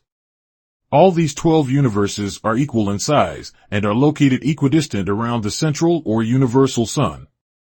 They are located, or rather will be located, at the end of the universe, around the central sun in the form of what modern mathematicians call a dodecahedron. That means they will be located equidistant all around the sphere of the central sun, and they will revolve around it in orbital circuits that are perfectly aligned to do so in a perfect and harmonious way. At the end, when the universe has reached a complete, perfect state, it is used as the first earth of the next creation. The universe at that point will be a spherical orb. The central sun of the universe will then become the central sun of that first earth, located right at its core. The 12 sixth-tier suns revolving around this central core will be rearranged in such a way that they are equidistantly placed around the core or central sun, as mentioned before. These 12 suns will become the 12 primary nodes of the first earth. Hence every orb created in the new universe after that will be patterned after the first earth, meaning that they will all have 12 primary nodes. This includes all orbs, whether they are planets or each one of these 12 suns, which become primary nodes, are surrounded by 42 million fifth-tier suns, as already mentioned. When a planet becomes ready for habitation, the 12 nodes become the center of each of the 12 countries belonging to the 12 tribes. The 42 million fifth-tier suns are the secondary nodes around each one of the 12 primary nodes. The 12 primary nodes represent the 12 gods who will rule the earth, manifested in the flesh as 24 elders, 12 men and 12 women soul mates. The 42 million secondary nodes represent the 42 million gods who will become the citizens of each country, incarnating in the flesh as 84 million people, 42 million men and 42 million women soul mate couples. The pattern is repeated 12 times in the 12 countries, the location of each country being determined by the primary nodes. As the planet gets older and becomes more and more stable, and as the continents are rearranged repeatedly over the ages, the nodes move around as well, establishing new locations for the capital of each country according to the orders of the elders, executed by the chiefs. Now, there are 7 great rituals in the education system of the Black nation. The 7 rituals correspond directly to the 7 tiers of suns in the universe. People take part in the first great ritual when they reach the age of about 1,000 years. Then they engage in one ritual every 1,000 years after that until they complete all 7, the last one being when they are about 7,000 years of age. After they complete the first great ritual, they gain the power that resides in the sun, such as ours. Called a first-tier sun. The power of the sun encompasses our entire solar system and beyond, all the way to the boundary with the other nearby sun systems. Thus these initiates are called first-tier initiates, for lack of a better word. They gain knowledge, understanding and power over all that exists within our solar system right up to the boundary. That means they know the vibrational name or image and nature of everything that exists in our solar system. They remain at this stage of power for 1,000 years. During that time, they consolidate that power within themselves, making it a part of themselves in every conceivable way. The consolidation takes 1,000 years, and cannot be completed any sooner because of the natural laws inherent in the ritual process, and the way it affects the body and mind. The consolidation of power includes not only power over our solar system, but over any solar system in the galaxy, one at a time. This means whichever sun system they may happen to visit, they have the same power over it as they have in this solar system. Once they have done that, after 1,000 years, they are then ready to take part in the second great ritual. The second great ritual gives them galactic sun power, or the power of the second-tier sun, and they become second-tier initiates. Similarly, it takes 1,000 years to consolidate second-tier power. Even though the galaxy is that much bigger than the solar system, it still takes only 1,000 years because their ability to consolidate increases with every higher ritual. After another 1,000 years they complete the third great ritual and gain the power of the third-tier sun, which is the sun of 10,000 galaxies. Then they spend 1,000 years to have that power totally inculcated in them. The fourth great ritual gives them the power of the fourth-tier sun, which is the sun of over 100 million galaxies. The fifth great ritual gives them all the power of the fifth-tier sun, which is the nourisher of over a trillion galaxies. After completing the sixth great ritual, they gain the power of the sixth-tier sun, which is the overseer of over 58 million trillion galaxies. Then finally they complete the seventh great ritual, which endows them with the power of the universal sun, the sun of 700 million trillion galaxies. When they reach this stage, they become citizens of the universe. They become citizens of the first Earth, which is located at the center of the universe, at the core of the universal sun. The inhabitants of the first Earth live on that planet inside the universal sun, surrounded by its golden atmosphere. The golden atmosphere inside each sun is the repository of all things over which the sun has guardianship. Since the universal sun has guardianship over the entire universe, it is the repository, so to speak, of all that exists in the. That means everything that exists in our galaxy can be accessed inside our galactic sun, and everything that exists in the universe can be accessed in the golden atmosphere of the universal sun. There is a reason why the golden and silvery colors are used, and that is because they are superior to all other colors in recording and reproducing without any loss. The inhabitants of the first Earth use the universal sun to interact with and travel to any part of the universe. They can see any part of the universe from inside the universal sun. When they want to contact someone or travel to some place in the universe, they first summon the sixth-tier sun of that location. The sun will appear before them. It actually appears in the mind's eye, but their imagination is so strong that the image actually materializes as a light orb in front of them. Then they step right into it and are instantly at that place where that sun is located. When they are there, inside the sixth-tier sun, they summon the fifth-tier sun of their desired location, and it too appears before them, and by stepping into it they transport themselves instantly to its location. By using the word summon, I am trying to convey an idea that is somewhat similar to the summoning of a taxi cab. You wait at the street and call a taxi on your phone. It drives up and stops before you, you enter it and it transports you to your desired location. The dematerialization process is somewhat analogous.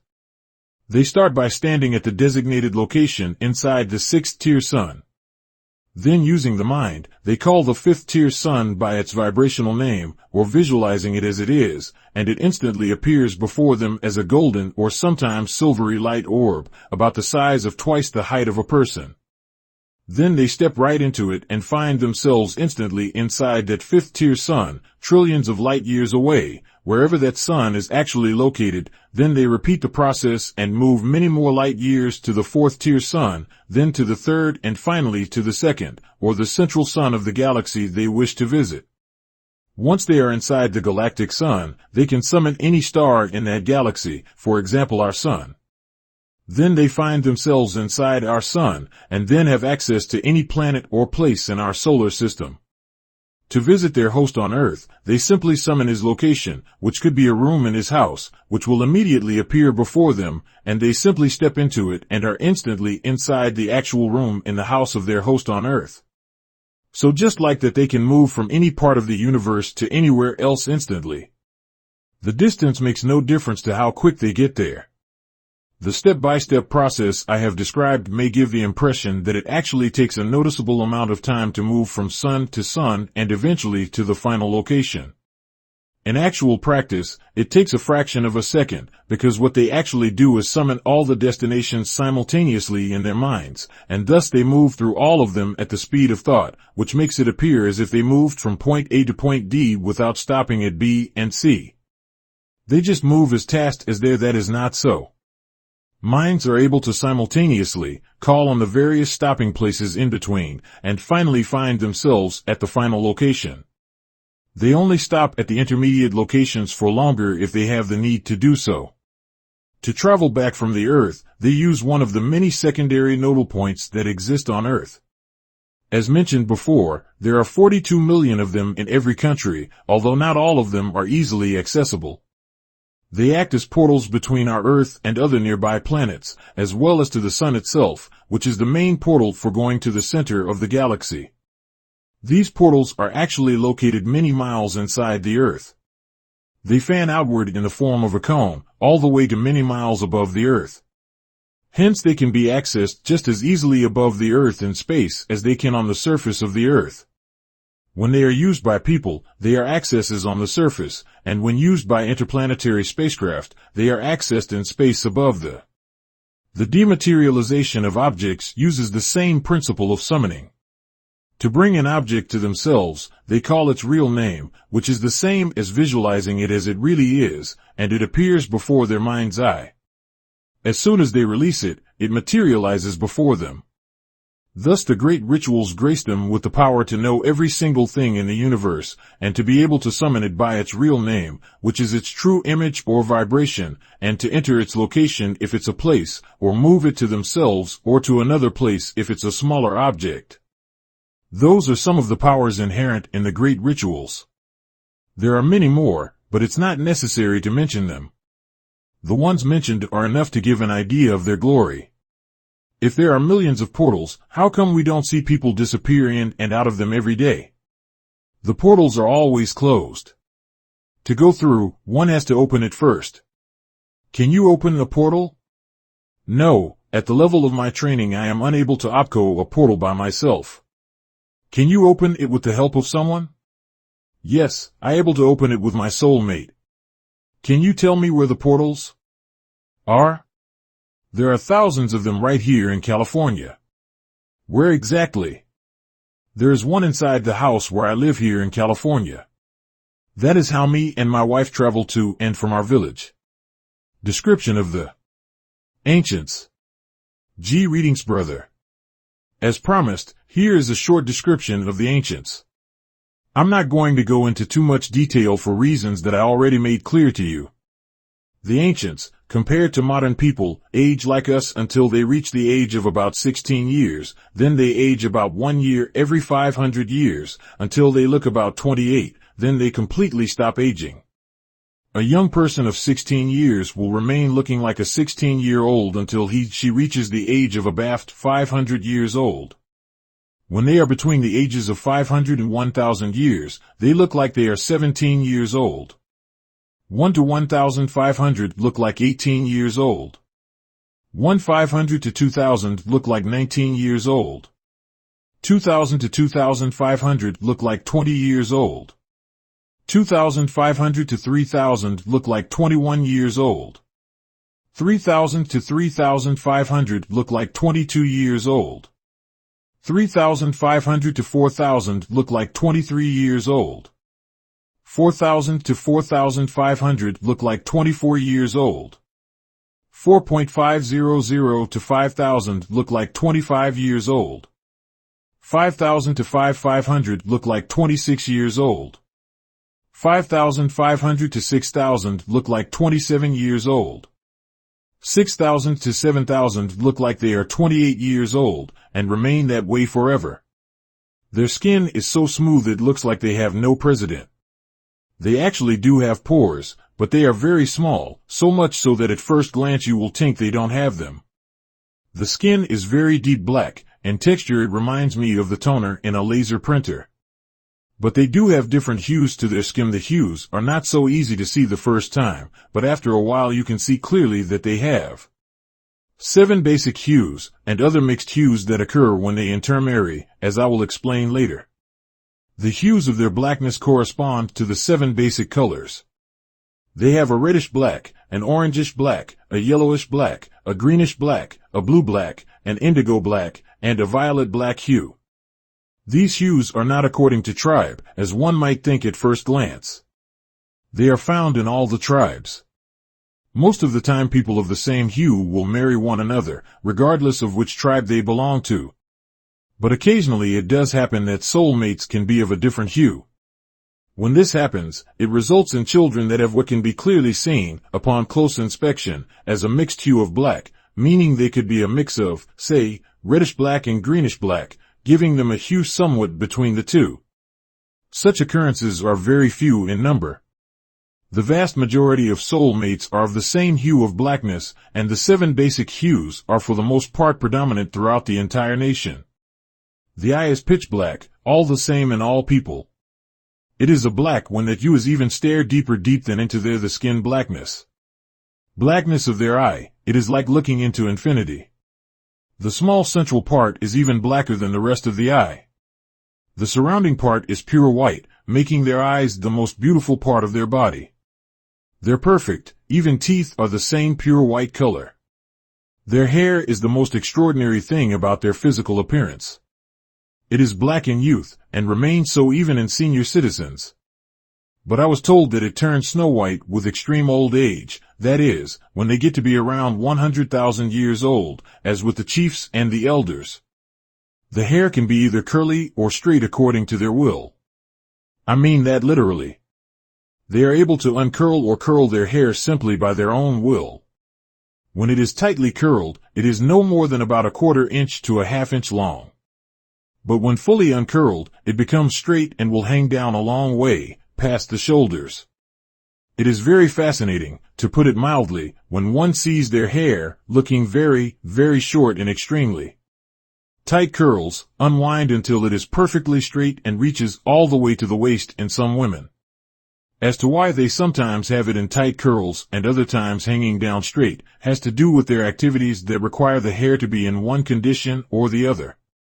This is quite natural for them. Their hair will curl or uncurl spontaneously without much thought from them, although they can make it do so at will.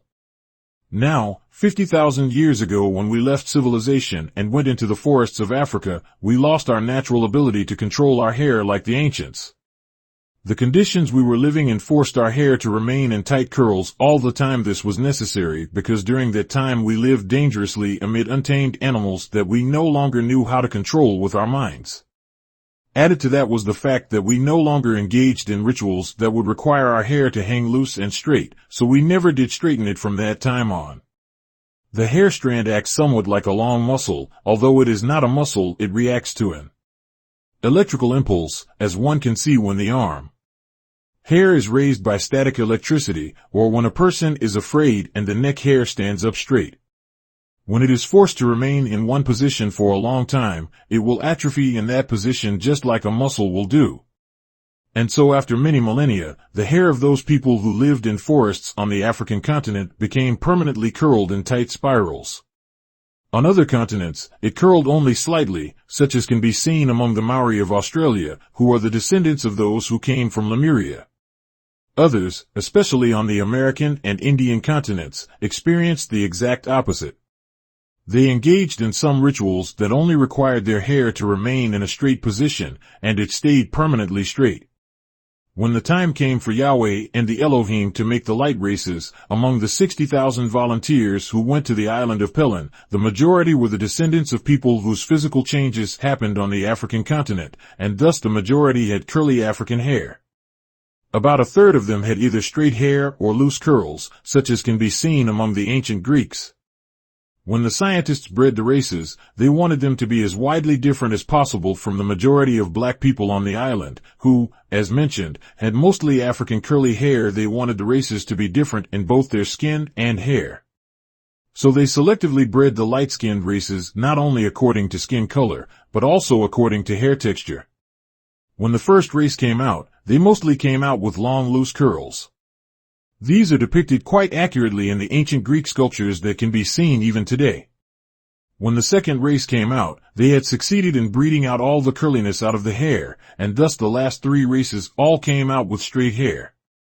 But many, many centuries down the line, there was interracial marriage between these races, especially between the original Greeks and the Caucasians, such that some Caucasians inherited the Greek curls, as can be seen even today. On the other hand, the black inhabitants of the island preferred curly African-type hair, and thus the vast majority of purely black people born on the W0 had that type of hair. When it became time for them to leave the island, there were almost none that any longer had straight hair. And thus it is the situation today that the light-skinned races have straight hair and the Israelites, the descendants of the original black people of Pelin, have curly African hair, even though both the Israelites and the races came out of the same 60,000 ancestors. Going back to my description of the ancients, their bodies, overall, are just too beautiful to describe. They are simply the pinnacle of perfection. There is not a single person who looks like he or she is overweight or underweight. They have the kinds of bodies that we can only dream about. Their beauty is so perfect it will make you Their bodies have a natural protection from birth. It consists of a magnetic field whose can be controlled from close to the skin as much as 10 feet beyond the body. Certain initiates, it can even be extended as far as they wish, using their minds. This magnetic field is not what people call an aural. It is an actual physical field that can be seen plainly with the eyes when it is given color. Starting from when they are children, it reacts instinctively to the surroundings. When they reach the age of about 7 years old, they are able to control it to some extent. It has several functions. One of its functions is to protect the body against anything that could cause harm. If you remember, I mentioned a while ago that with the ancients, there was no such thing as an accident or premature death. This magnetic field is part of the reason why that is so. If a person were to find himself in a situation that could cause harm to his body, then the magnetic field would extend instinctively to protect the body. Of course, such situations never occur in real life, because their lives are preordained, and accidents are not part of their learning curve, as is the case with modern people. But to explain how this field works, imagine that a person was busy at the construction of a large building, such as a temple, being built with massive blocks of stone that weigh several tons. And imagine, theoretically, that an accident happened where several of these massive blocks fell on the person, about to crush him to death. If such a thing were to happen, then the magnetic field would naturally extend out a couple of feet all around the person to create an impenetrable shield, even if the person was fast asleep, because it is as instinctive as the hormones in our bodies. The block of stone would bounce off the shield and not cause harm to the person. It doesn't matter how heavy the stone is, it would not be able to penetrate this natural shield, because magnetism is the hardest physical substance in existence. It would be like the stone hit an infinitely hard and immovable object, and will either crumble if it's a soft stone, or just fall to the side if it's a hard stone. Incredible as this function of the field is, it is actually not its main function. Its main function is to provide clothing for people, and to keep their bodies clean. I will explain shortly what I mean. First, let me state another protective aspect. The field also protects their bodies against living organisms such as insects and animals. The people have to do certain types of work or scientific research in forests where there are lots of untamed animals, especially insects, which are the most curious of all animals. When they see people for the first time, they cannot resist the urge to get close to them. The people, when they enter the forest, will extend their protective field about 10 feet beyond their bodies, so that no animal or insect can come within 10 feet of them, except those that they allow to penetrate the field. For example, if there is a swarm of insects flying around nearby, and they want to look at only two of them, say a male and a female, then no other insects will be able to penetrate their shield except those two that they choose. They have such perfect mental control over the mind of all animals that those two insects will find themselves being urged to come close, even land on their hand. If they wanted to, they could lie down in a forest full of wild animals and all kinds of insects and other microorganisms, and no matter how curious they got, not a single one would get within 10 feet of the sleeping body. They also place this magnetic field permanently in the openings of their houses where modern people would normally put doors and windows. Enter the house, they simply walk right through the field, but other things such as rain or dust, even animals, cannot enter. Now, the main function of this field is to keep the body clean and to provide clothing. There is another function related to transportation, but only for a certain level of initiates. The ancients never ever have to take a bath. But of course they always do, being especially fond of swimming. But this is not to clean their bodies, it is rather to interact with the water element for specific reasons, which I will not go into here. Their bodies are kept clean at all times by this same magnetic field, and this includes their teeth. It acts as a natural sanitizer, removing excess fluids from their pores, as well as old skin that peels off, and removing anything that sticks to their skin from the outside as soon as they give the mental command. Thus their bodies are kept perfectly clean at all times. In addition, when they grow to be about 7 years old, they are able to change the vibration of the field and give it colors. That is how they make clothes for themselves. Before the age of 7, the children just walk around naked or are dressed by their parents, or older relatives, as the case may be, who do so by influencing the child's field. But after 7, they are able to dress themselves by changing the colors of their own field. All people, all things for that matter, have what is called an aura. This is an ultra-physical field of many colors that, today, can only be seen by those who train to see it. In ancient times all people saw it naturally without any training. When the ancients make clothes for themselves using the magnetic field, they make it correspond in colors as closely as possible to their aura. Now, every person's aura is different. The higher the initiate, the more spectacular is their aura, and the more intense are the colors. During certain important functions, such as the higher rituals, the high initiates will duplicate the colors of their auras perfectly with their magnetic field clothing. During such festivals, one can easily separate all the levels of initiation among the participants simply by looking at their clothes. Now these are real clothes. They have been called garments of light by some that have seen them.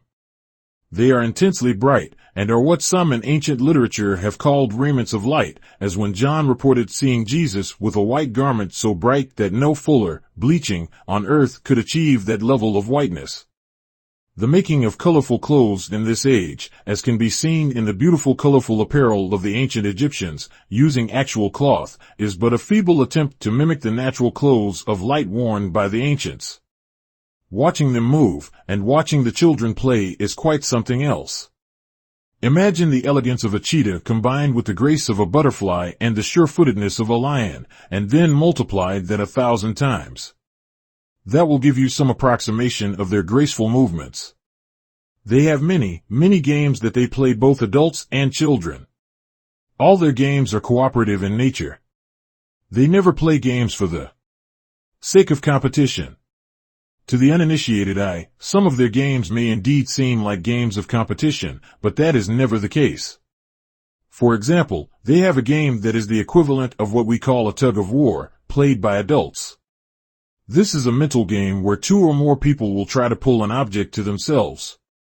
You will see an object floating in the air between the contestants, both sides concentrating to pull the object to themselves. Those with the stronger, more developed minds will always win. The aim of this game, especially when played between two people, is not to see who has the stronger mind. It's always clear that one of the contestants will have the stronger mind, being a higher initiate. The aim of the game is to strengthen the minds of the other contestants. When they play this game, there is a whole lot of activity going on around the players that they are forced to notice, sometimes even to take part in. There are musicians playing music, women dancing, trained animals performing, and many other activities that are hard to describe, all of whose aim even harder to see. A trainee will continue to take part until a stalemate is reached, where the object is suspended midway between the contestants, and neither one can move it. At that point, the trainee has reached the same level of mental strength as the teacher, and will graduate from playing that particular garn. At another time I will attempt to describe some of their homes and towns without getting into too much detail, just to give you an idea of what their communal life was like. Becoming an elder. Ratha, how do one become an elder? Becoming an elder happens only by preordination. The same is true for chiefs and judges as well. In the 78 trillion year history of our planet, every single one of the B8M gods has been an elder at one turn or another. In this reply IV.8 I'll talk about all three groups of our leaders. First of all, when I said a king or queen rules for 25,000 years, that is only an estimate. They can rule anywhere from 25,000 to 35,000 years depending on their mission. The length of their reign is based on the cycle of the Sirius star, which is. The ruler rules for about 20 of these cycles, 29,200 years, but they do not follow this cycle precisely. Some will rule for a shorter period, some for a longer period, but the average is 29,200 years. The entire cycle for all 24 elders to rule lasts for 24 times 29,200 is equal to 700,800 years. In our 78 TR year history, there have been over 100 million of these cycles, so as you can imagine, each one of the B8M gods has rotated into the eldership at least twice, and some 3 times. When each and every one of the 88M has been an elder 7 times, then our planet will reach a state of perfection. At that point new people will no longer be born on Earth. When that time comes, we who will be on the planet as the last inhabitants, we will no longer ascend. There will no longer be a governmental structure that rules the Earth. All people will cooperate on the same high level like the original people did on the first Earth at the beginning of the universe. This type of cooperation and coordination is instantaneous and perfect in every respect, as the people are all united as one in mind. We will then live continuously while we help the rest of the younger planets that came after us to join us in the state of perfection. These are planets to which we sent settlers from Earth in the past. There are solar systems closer to the center of the universe that have already reached this state of perfection. These are planets that long ago sent out settlers to occupy newly created planets, just as our ancestors sent settlers from Sirius, our parent planet, and their ancestors sent settlers to Sirius from another star, our grandparent planet. So as the universe continues to increase outward like that, the older sun systems that are much older than Sirius or our Earth, that are located closer to the center of the universe, reach perfection first, then their inhabitants help the rest to do the same. Now, the couple that are to become the next elders, when they are senior citizens at around 7,000 years of age, are informed of their destiny by the ruling king and queen, and are thus delayed from ascending. They, or anyone else, are never told of their special destiny before then, so that the couple can have a normal life just like all other citizens. They are formally ordained when they are about 25,000 years old. But they don't immediately become elders at that age. The ordination is so that they can begin their training. Both of them, the man and the woman, are about the same age, the woman usually being younger than the man by only a few years. When they are about 100,000 years old, they will join the eldership when the ruling elders ascend. They become the king and queen of the tribe of the two elders that just passed away. That tribe is the first and primary tribe when its king and queen are the rulers of the earth, but now, with the passing of the king and queen, it becomes the last or 12th tribe with its new king and queen. It will remain the last tribe for about 50,000 years. The second tribe takes over the first position, the third takes over the second, and so on. Each couple of elders choose their own 144 chiefs.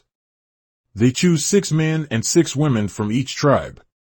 They don't choose them when they join the eldership because at that time their chiefs-to-be are not born yet. The elders, as I said, live for over 700,000 years. The chiefs live for about 490,000 years. They choose their chiefs when they, the elders, are about 217,000 years old. The chiefs-to-be that they select at that time are just then senior citizens at 7,000 years old, 72 men and 72 women, soulmate couples.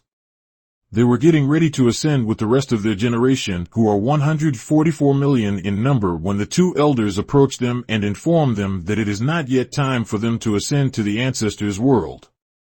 They are informed that they have a mission of many, many more years on earth and will ascend along with their elders after they have finished ruling the earth, which will be when they, the 144 chiefs-to-be, are over 490,000 years old. They then accept this honor and become permanently attached to those two elders as their sons and daughters, as they are called, for the rest of their lives. The training of the new 144 chiefs-to-be starts when they are 7,000 years old. They are trained primarily by their two elders, but many times also by the reigning chiefs and all the chiefs-to-be that are above them, as well as the other elders. At any given time on earth, under normal circumstances, i.e. not including this age of self-forgetfulness, there are 1,296 chiefs in training plus the reigning 144 chiefs, for a total of 1,440 chiefs. As stated, the elders choose their chiefs when they are around 217,000 years old, when their tribe is in the 10th position. So every couple of elders from the 10th to the 9th, to the 8th, the 7th, and so on to the second tribe all have chiefs-to-be. Only the last two tribes, the 11th and 12th tribe elders, do not have chiefs in training, but they all have the 12 chiefs of their tribe who are part of the 144 ruling chiefs of the earth. So the youngest chiefs in training are 7,000 years old, being the adopted sons and daughters of the two elders of the 10th tribe, and those of the last two tribes are at least 43,000 years away from being born. Now, every two elders rule for about 50,000 years, sometimes longer, sometimes shorter. The queen always rules first, for about 25,000 years, followed by the king for another 25,000 years. I will explain later why the queen always rules first. So every 50,000 years or so, the two rulers will ascend and a new king and queen will take over, and all the other elders will advance up, the last, 12th, tribe becoming the 11th becoming the 10th, and so on up to the second becoming the first, and the first becoming the last, and remain the last for 50,000 years. At those times of transition, every 50,000 years or so, new chiefs take over also, as each group of ruling chiefs ascend to the ancestral world along with their two elders, as well as their judges, which I will explain later. As every two elders advance up the eldership, they advance along with their chiefs-to-be, who, as I said, are permanently attached to them. They continue to teach and train them. Their training is very comprehensive, lasting for over 433,000 years. It is almost as comprehensive as that of the elders themselves, who remain in training for over 625,000 years before they become the rulers of the earth. As stated, the elders are ordained when they are 25,000 years old. That is when their formal training to be elders begins. After another 75,000 years, they are inducted into the eldership. Their training continues until they are 650,000 years old, then they become the king and queen of the earth. They are trained by all the elders above them, especially the two immediately above them. While in this long period of training, they are the king and queen of their tribe. Now, when they get to the 10th position, even though they are training their own chiefs during that time, they nonetheless have 12 chiefs who are the reigning chiefs of their tribe, who were chosen by the reigning king and queen. As you can imagine, these reigning 12 chiefs, the ones who belong to the 10th tribe, are older than the king and queen of their tribe. In fact, they are older than the kings and queens of the last 7 tribes. Nonetheless, they still function under all the elders. As I stated, the new chiefs are selected when they are 7,000 years old. When they get to be 427,000 years old, they select their 144,000 judges. They go to the senior citizen generation that is just about to ascend, those that have finished their 7th great ritual. From among them they select 144,000 who will become their judges. Judges normally live for about 70,000 years. They are selected when they are 7,000 years old also. From then on they are trained by their chiefs as well as by the reigning judges for a period of 13,000 years, until they are 20,000 years old.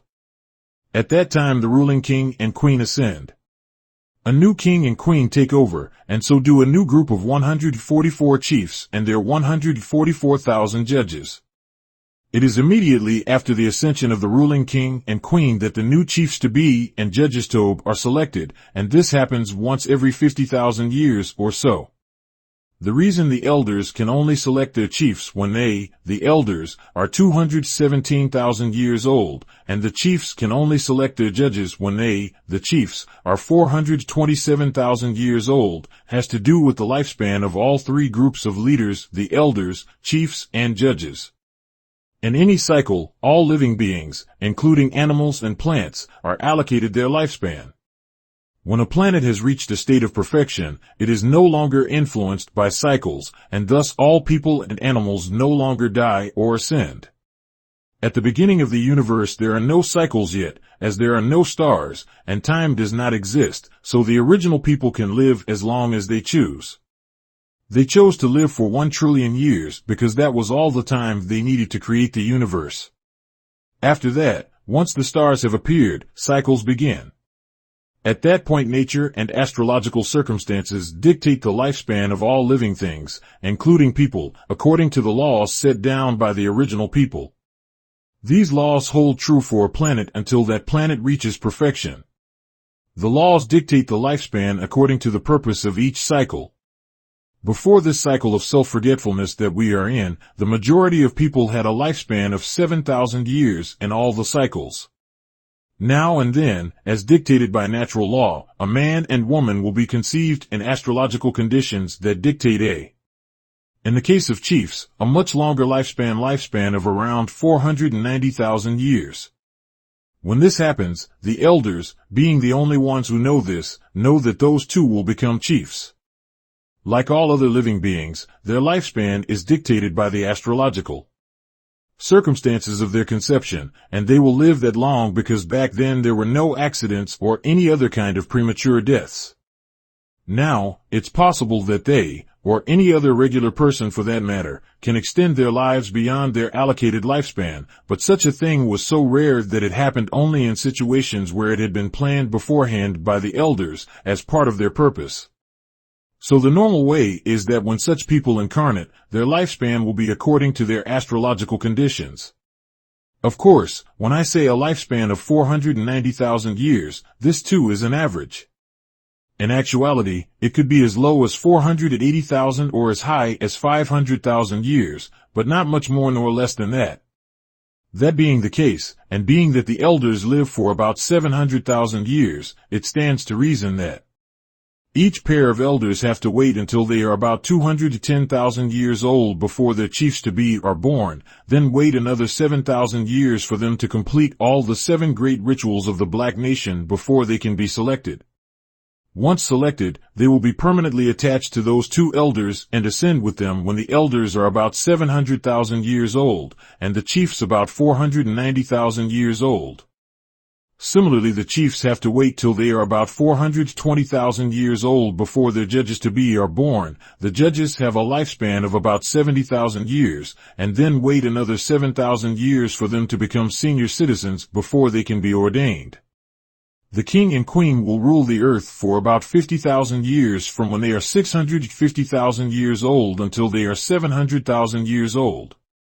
Their chiefs will reign with them also for 50,000 years from when they are 440,000 years until they are 490,000 years old. So will their judges also from when they are 20,000 until they are 70,000 years old, and then they will all ascend together. There was a certain ancient tradition that existed among some people in this present 6,000-year cycle. In this tradition, when the king died, all his servants would be killed and buried with him. This custom was a misinterpretation of the true form of this tradition as it was practiced in ancient days. As I said earlier, when the king and queen ascend, they ascend with their chiefs and judges, who are permanently attached to them like their servants. The knowledge of this ancient tradition of the king and queen ascending with their chiefs and judges is what gave rise to the custom among some people of burying a king with all his servants, which is a misinterpretation because the original tradition had to do with conscious ascension, not unconscious death. The chiefs and judges took it as a great honor to ascend with their king and queen, and they willingly laid down their bodies. No one had to kill them. In the present cycle, 6,000 years ago, the judges laid down their bodies to be the bodies of resurrection when they were about 54,000 years old. They had been judges for 34,000 years till then. After they resurrect, they will continue to be judges for another 10,000 years until the rule of the present king comes to an end. When the present king and queen took over from their predecessors about 40,000 years ago, the queen ruled first. This is always the case when a new couple takes over. The queen is the first to rule. The reason is because when our ancient ancestors came here from Sirius, the queen of that time was the first to rule the planet. Every newly occupied planet is called an infant planet. Such a planet must be nurtured for many thousands of years in order to make it comfortable and ready to accommodate the increasing population. It is sort of like a new house that was just recently built, and the woman of the house has to prepare it and make it ready in the way that only women know how, so it can accommodate the children that will be born. The same is true with new planets. Right at the beginning, when the settlers first arrive, the governmental structure operates on a reduced scale while the population increases. The 144,000 settlers who came from Sirius included 24 elders, 144 chiefs, 1,296 chiefs-to-be, and many other scientists, but no judges. As the population increases, judges are selected. When the population reaches the maximum number, then the governmental structure begins to operate full scale. Even though the queen was the ruler throughout this whole time of population growth, which can take as long as 7,000 years to reach 1B8M, she actually begins her reign officially when the population reaches 1B8M. So every new planet is always ruled first by a queen for that reason, then the king follows after. Therefore, when the first ruling queen and king of a new planet hand over to their successors after their 50,000-year reign, it will be the king handing over to the queen of the next couple. Since that first handover 78 trillion years ago, it has always been the same tradition right down to this present kingdom, when the previous king handed over to our present queen whose reign ended 15,000 years ago, after she ruled for more than 25,000 years. It was during the reign of that king 50,000 years ago that they decided to prepare the world for the coming era of Yahweh by sending people out to self-isolation and by beginning to depopulate the earth. When that all started, the present group of 144,000 judges were only about 10,000 years old. They were not yet judges. 10,000 years later, their queen, our present queen of the earth, took over and ruled for 25,000 years. Then she handed over to her soulmate, our present king, who ruled for 9,000 years before handing the world over to Yahweh. So beginning 50,000 years ago, when these judges were 10,000 years old, they were witnesses to the self-isolation process as well as the depopulation process. They lived through the entire degeneration process of our bodies from 12 strands to 2 strands of DNA. Then they saw the rise and fall of Lemuria as well as the rise and fall of Atlantis, right up to 6,000 years ago when they gave up their bodies and made way for Yahweh to take over. They have all that knowledge, experience, and wisdom in their minds, and these minds today are in self-forgetfulness in the people incarnated as them, who are known as the so-called 144,000 elect. When the 144,000 rise, all that knowledge and history will be resurrected in them when they occupy the bodies of resurrection. They will remember it, as well as the fact that they are full gods who have already completed all the 7 great rituals of the black nation. They will join their chiefs and their king and queen to rule the earth for another 10,000 years after Yahweh. Then they will all ascend together. We will then get help from our ancestral planet of Sirius to rebalance the coming cycle. This type of help is needed in all situations where a planet, for one reason or another, has to reduce its population. It happens on every planet, for example when it comes time to begin a new cycle of 24 elders and the continents of the planet have to be rearranged by natural cataclysms. Then the inhabitants will reduce the population to about 144 million people and go to settle on another nearby planet. When they come back, it is always the case that there are not enough people who have completed all 7 great rituals to fill all the positions of chiefs to be and judges to be, as well as many other scientific positions that require all 7 great rituals. As a result, the ancestral planet, the planet from which their ancestors came, which would be Sirius in our case, will send enough people to fill those positions until the cycle has been rebalanced. So after 10,000 years, when our next cycle begins, the king and queen will ascend with all their chiefs and judges. In order to rebalance the cycle, 2 young elders, along with 144 chiefs and 1,296 chiefs to be, and many other scientists, will come from Sirius to help rule our Earth and re-establish its balance in the galaxy. 148. The 7 modes of transportation. Yes, as I said before, there are 7 modes of transportation that are used by the ancients. The most basic is simply walking. The second is using human-powered vehicles, such as boats. Every country has a system of water canals that run through the towns and larger waterways or rivers that connect different towns. Rowing boats and sailing boats can be seen coursing their way on all the waterways. The third type is animal-powered vehicles, such as horse chariots and so on. There are also very large birds that they fly on. These powerful birds have a wingspan of over 20 feet and can carry 2 adults or 4 children a distance of 40 miles without rest at speeds of over 30 miles per hour. These 3 modes are the most common means of regular transportation among young people, those younger than 1,000 years old who have not yet been initiated into some of the major rituals. These 3 modes of transportation can be used by all people every day for personal transportation, as well as to transport various goods that they use in their daily lives. They do not require any particular level of initiation before they can be used. The next 4 modes are used only by people who have reached a certain level of initiation. The 4th type involves all vehicles that use either electromagnetic or light technology, or a combination of the two. Included among these are the types of vehicles that are earthbound, that look like cars and float a few feet above the ground, and can also go underwater. This category also includes all constructed flying vehicles that are used to fly in the Earth's atmosphere, as well as spacecraft that can travel to distant planets. Before any person can use these types of vehicles, they have to be initiated into all the technology. With them, driving a car is not just a matter of practicing and then getting a license. The license must be earned through initiation into all the technology of the vehicle. The person has to have the knowledge to build their own car from scratch, literally. Working in groups, they need to know how to mine the iron ore, how to process it to turn it into a certain type of steel, and how to build a car with it, including the propulsion system and everything else. They have factories that are already equipped for building all types of vehicles.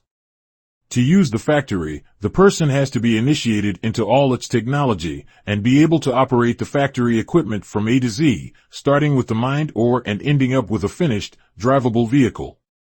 Then and only then does he or she get a license to drive. The same is true for space vehicles, except that in this case they work in groups of 144 or more, depending on the size of the spacecraft. But each person in the group has to be totally familiar with every aspect of building the spaceship before he or she is given the right to operate it. The fifth type of transportation system is a personal magnetic transportation device that is used only by higher initiates, that I found to be the most amazing of all their transportation devices. It is also used for purposes other than pure transportation. This device is formed at will in just a few seconds by an initiate using the energy that comes out of his or her solar plexus. They are able to harness the Earth's magnetic field and form a magnetic sphere of any size using their solar plexus.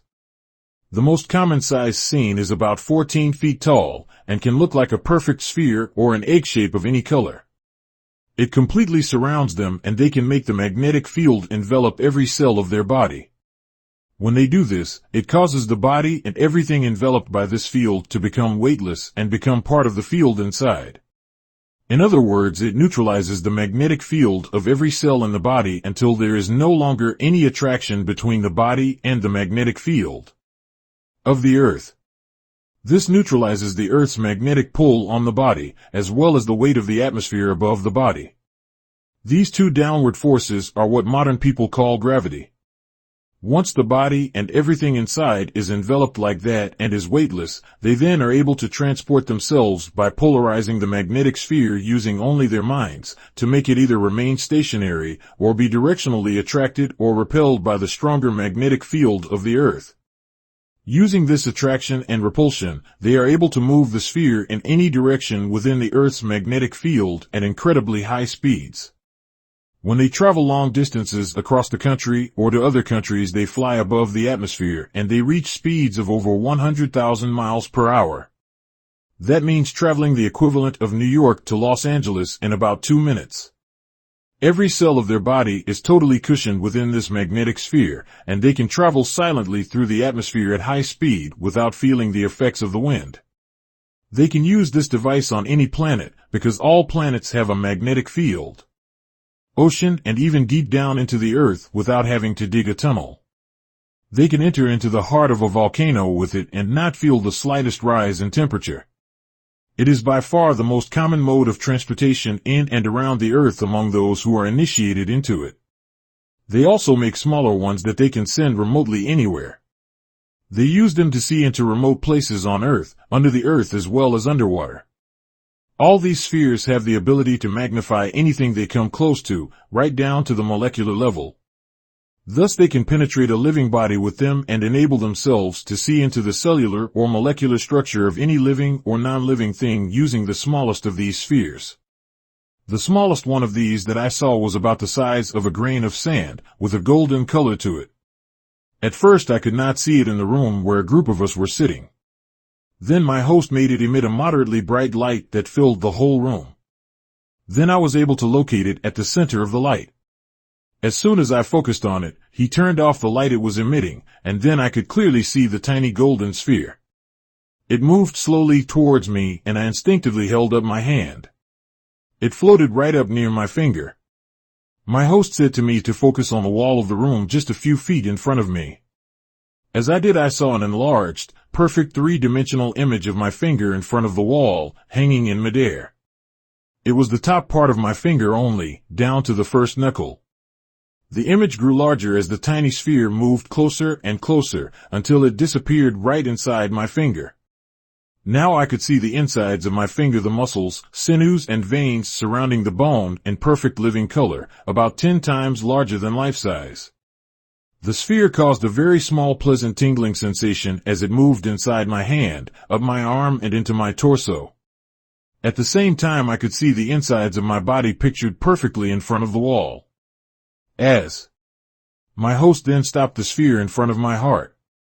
I could see the rhythmic movement of my heart beating. The sphere then entered my heart and stopped near the middle. He then caused the image to enlarge until I could see the individual cells of my heart with their barely visible rhythmic movements. Finally, I felt it move again and it exited through the middle of my chest. The image of my heart remained frozen exactly where it was, enabling me to study it up close until my host turned it off. All the images were permanently recorded on the sphere. A few days later, I was able to mentally project the entire scene again in front of me, and it played the exact same sequence that it recorded before. As I said, these little spheres can also be controlled remotely with mental commands and be made to project their images while they are many, many miles away.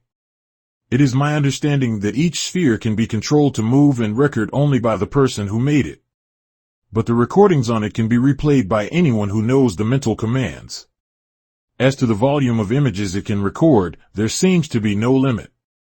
My host told me that he had been using the same sphere to study plants, animals, and other things for over 800 years, and said that every recording he made was still on it.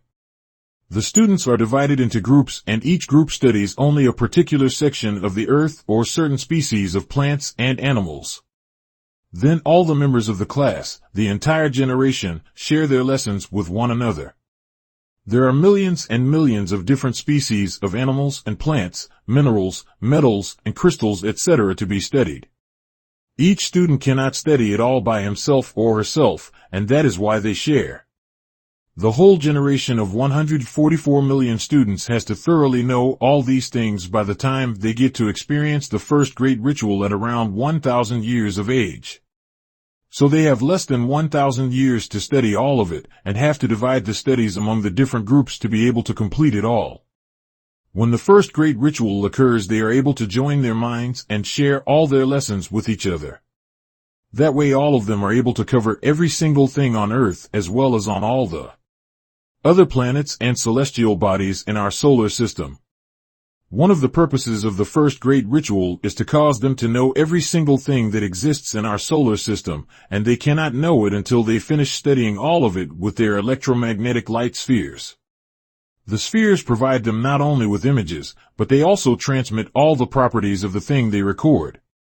That includes all 5 physical properties of sensation, image, sound, smell, taste and texture, as well as superphysical properties.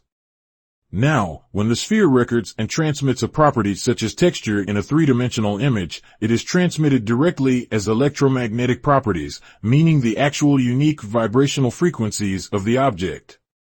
As you already know, every sensation has a unique vibration, or what we may call a unique electromagnetic signature. So the image that is transmitted that you then see in front of you is only an electromagnetic light representation of the object. Even though it is so perfect that it looks real, it does not have any solidity, and you can move your hand through it. But when you touch it, you will feel its texture. So you can feel the texture of a person's heart, or whatever the object may be. When your hand touches the image, the recorded sense properties interact with the electromagnetic properties of your skin, causing you to feel the object's texture. In a similar way, they record smells, sounds, and even taste. When you put your nose on the image, you will smell the smell of your own heart. Thus not only are you able to see every detail of your heart, but you can feel the texture of every part of it, smell it, hear its muted sounds, and even taste it.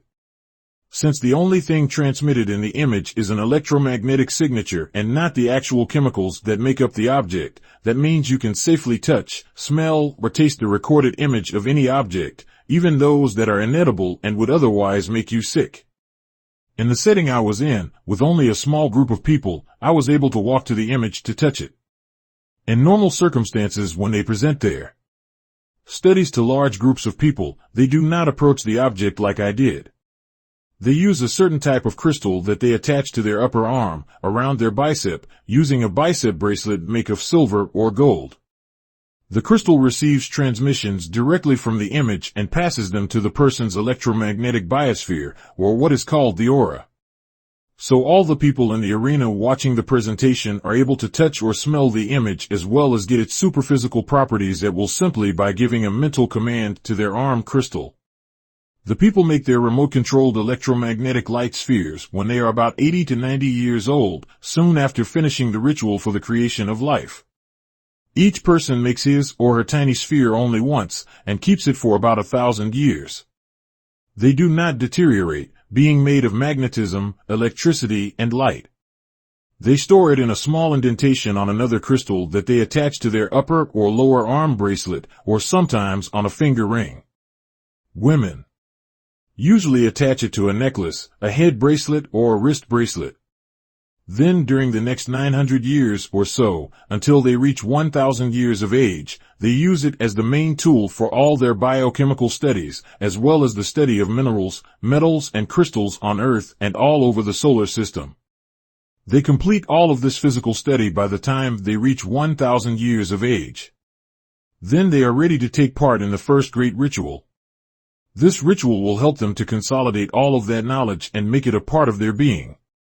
After they complete it, they no longer have a need to use the small spheres.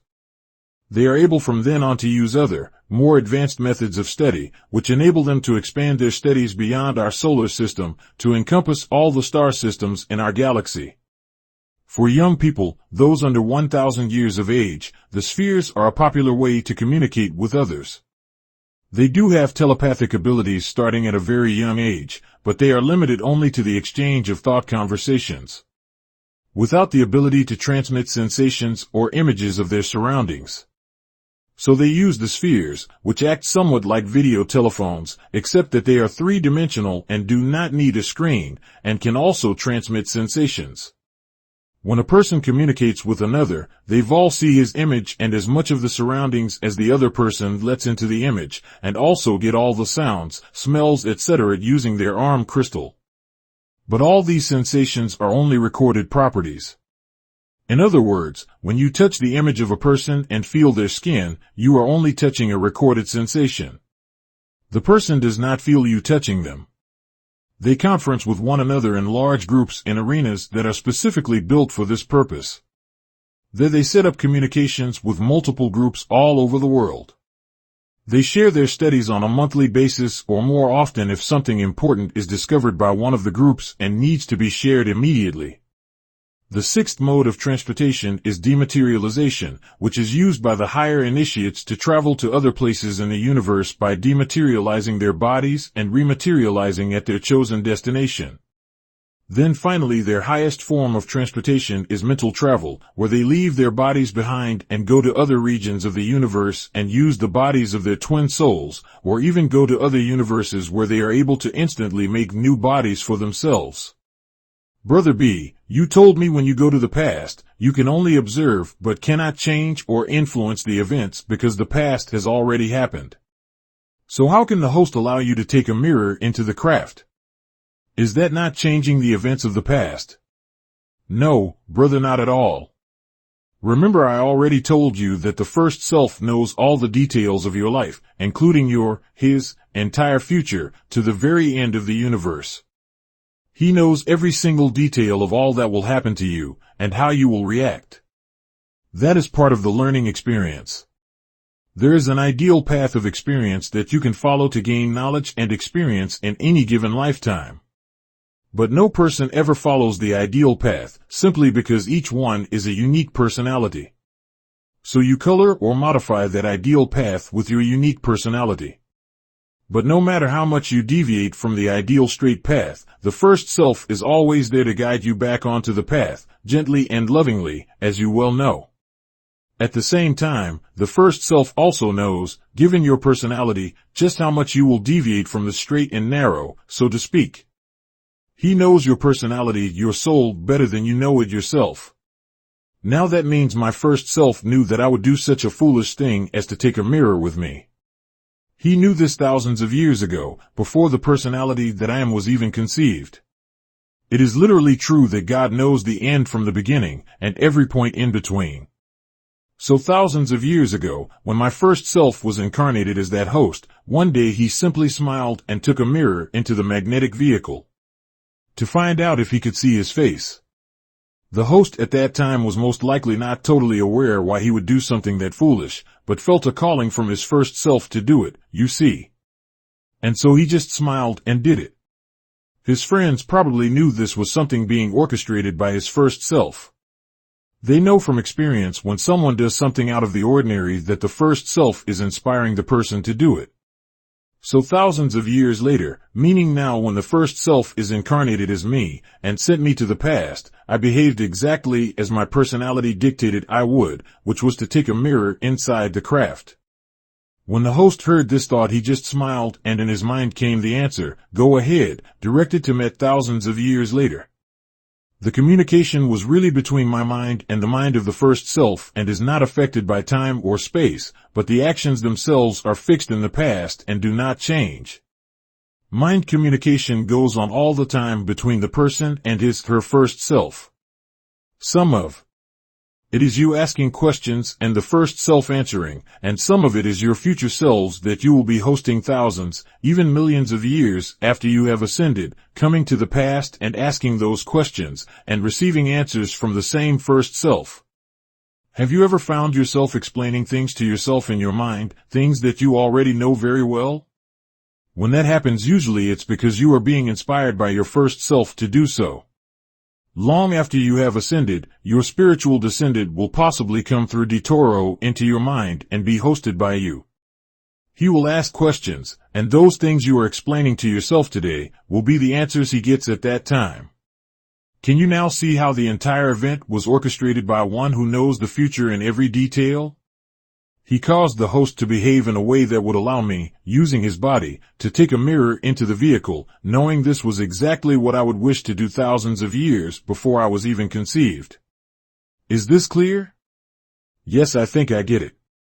I'm gonna sleep on it, but I think I get the gist of it. Also, you say my face, do you mean the face of the host? It's my face. I am one with the host. His thoughts are my thoughts. I know him as myself and myself as him. There is no separation whatsoever. When I tell him something, I am simply thinking a thought to myself, and when the answer comes, I know it comes from the first self, who is responsible for uniting the two of us as one. Biological functions. Blackroots, did the ancients go to the bathroom? You may find this hard to believe, but the reason you go to the bathroom is really to remind you that you are not eating right. You are eating the wrong food, food that creates gas and residue in your stomach and bladder. You are eating too much of it, and you are eating too often on an improper schedule. So it's really a safety mechanism made by the body to remind you of all those things. It's exactly like when you see ants in your home. That means you have food where it's not supposed to be, and it could create a health hazard and harm you and your family. So the ants, roaches, rats, etc. come in not only to get that food, but to act as a warning to you that you are putting your health at risk, and you need to clean up your house. The same is true with gas and constipation. It's the body's way of telling you that you need to clean up your act and start eating right. When you do that, then you will no longer need to be warned in that way. Your stomach will settle down. Your body will become healthier, and you will approach a state of health that is closer to what we had in our ancient perfect bodies. Of course, you will not achieve that 100% because our present bodies have some inherent weaknesses that we inherited from mixing with the weaker races. These have to do with the fact that our 12 strands of DNA cannot be as fully active in these bodies as they were in our ancient bodies. But it's biological function. Possible to activate our DNA to the point where we can live a healthy life for 1000 years. The more perfect your health becomes in this body, the closer you will be to being able to resurrect consciously in one of the perfect bodies. The closer you get to that state, the less you will need safety mechanisms to warn you about the effects of unhealthy practices and unhealthy eating habits. Ultimately, these safety mechanisms are designed to prod you in a particular direction, given that we are in a state of self-forgetfulness. So the body has created all these discomforts to constantly urge us to keep working on our body and mind to overcome the self-forgetful state. That is the ultimate purpose of all these mechanisms, including the fact that we need to go to the bathroom. When we reach that state where we are no longer self-forgetful, when we know who we are and are able to consciously communicate with our higher self, then all the things in our body that serve only the purpose of being a safety mechanism will no longer be needed. Being in constant contact with the first self is all we need to live in harmony with everything around us. We will no longer need roaches, rats, stomach constipation, etc. to remind us to move in the right direction. So it should be clear then as to why the ancients did not experience any of these things. They were not in self-forgetfulness, hence they did not need external stimuli to prod them. This is true not only of external stimuli, it is true also of how their bodies were constructed internally. Their bodies did not have the types of things we have in our bodies, whose only function is to warn us of the dangers of bad habits, and the reason being simply because they did not engage in bad habits. When I say the types of things, I mean specific things like the bladder and the lower intestine, which leads to the anal opening. The only purpose of the anal opening is to let out the residues left behind when we eat more than we need to, or eat the wrong food as well as eating on a wrong schedule. If we ate the right food at the right time and only as much as we needed, there would not be any residue left in the stomach and bladder. Chat biological functions %. People assume that urinating and defecating are an absolute biological necessity just because they see that all people and animals engage in this biological act. This is simply not true. These activities are the direct result of having residue in the body, and nothing else. They are not a biological necessity. We make residue when we end up with more food in the body than we need. This is true for both people and animals. Animals don't have a choice in the matter, they just follow what people do. When people started to overeat 50,000 years ago, and to eat the wrong foods, animals then started to do the same. Had we not done this, there would be no residue left in our bodies after we eat, hence there would be no need for a bladder or an anal opening. All the food we eat would be converted directly to energy. This happens with plants today. When they take in minerals and water, all of it is turned into energy for the growth of the plant. There is no residue. That means they naturally take in only what they need. This was the case as well with the ancients. They ate and drank _ni as much as they needed, and all of it was turned into energy, leaving no residue. So they did not urinate or defecate. Their bodies did not have an anal opening. Of course, someone may say, if they ate food and none of it came out as residue back to the earth, then would that not deplete the earth? Eating all that food and never giving any of it back to Mother Earth, it would seem like we would eventually eat up the whole earth. After all, food is matter, and all matter must be recycled and recirculated. That is actually a good question. The answer is that energy is also part of the recycling process. In the universe, matter is converted to energy all the time, and then back to matter again. We have an energy body, also called our body of action. So the food they ate was converted into energy in the action body, and when the energy is used for material activities, then that energy is recycled back again into matter such that the overall balance is maintained. All the food and liquid they took into the body got into their bloodstream to energize the body. Some of the liquid, of course, is used to lubricate the eyes and mouth and so on, and some came out as sweat to cool down the body when they had to exert too much. Sweat is not an elimination of residue, but a necessary cooling mechanism. Even so, they did not sweat copiously like people do today. They would only get tiny sweat beads on their extremely fine skin, whose pores are so small that on first look you would think their skin had no pores at all. Moreover, it was simply not possible for them to eat more than they needed. If they were to try, which of course they never did, then the body would reject the food and it would come back out of their mouths. I'm sure you have seen a baby rejecting food like that. So they never did that after they passed their infancy. They learnt when they were infants that the body cannot be force-fed when it has had enough. Because of this, they were incapable of having residue in their bodies, and that is the reason why they did not have an anal opening. The anal opening and the bladder began to develop 50,000 years ago when people deliberately lost their proper eating habits. Over a period of many thousands of years they slowly but surely forced small extra amounts of food and liquid into their stomachs and forced themselves to hold it down. The body responded by slowly developing a pouch to store the extra food and another for the extra liquid. That is how the lower intestine and the bladder were formed. As time went on, the pressure of the residue in this lower intestine forced an opening to form so that the excess food could be expelled. With the bladder, there was already an opening, so the body just formed an extra valve to regulate the two channels, one for semen and the other for urine in males. Then animals got their instructions from the magnetic mind of TEPNOO the same. It all started slowly and was fully developed after a period of about 20,000 years. This opening serves no other purpose than to remind us that we are in a less than perfect state. Biological functions, chap. And we need to continue working to perfect. When we do, then it will no longer be ourselves needed and will cease to exist. This long description that I made here about the purpose of this biological function is really to try and illustrate something parallel but more important, which is that the existence of the light races serves exactly the same purpose. They are here to remind us of our state of self-forgetfulness. Everything that comes out of their mouths is exactly like that residue, and should be treated as such. Once we remember who we are, they too will no longer be needed. When God has completed the creation of the universe and the universe has reached absolute perfection, He will unite with that perfection and take it back into Himself. He does not unite with what is less than perfect, or that which is still seeking absolute perfection. When the universe reaches perfection, all the plants and animals and objects that will be in it at that time will have reached a state of absolute perfection, where they no longer evolve or die. What cannot be perfect will not be in the physical universe. It will long be extinct, and that includes the light races and all their progeny. Secondary universes.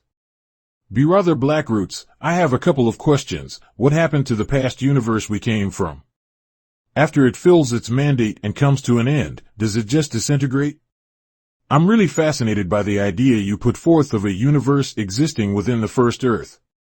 Does this mean only the first Earth is a universe? When thinking on this, I have come to the conclusion that each and every planet is a universe, similarly, hence the whole concept of infinity within infinity. Am I off track? Please elaborate. Thank you in advance. You are right on track, my brother, and to tell you the truth, I am quite impressed that you were able to figure that out independently. Keep it up, brother, and you will continue to get answers from your intuition about things that are more amazing than any person who is a product of this modern age can ever imagine. The past universe does not disintegrate. Once it reaches perfection, it remains in that state of perfection forever.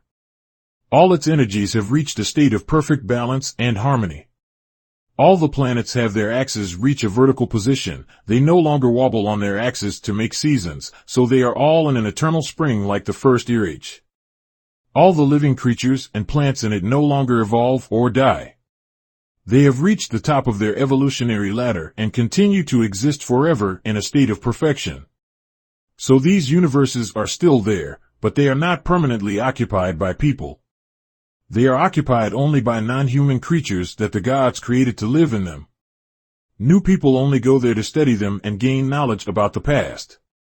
When our universe reaches its mandate and comes to an end, we will all enter into the state of divine unity where each one of us as individuals knows himself/herself as the one and only God.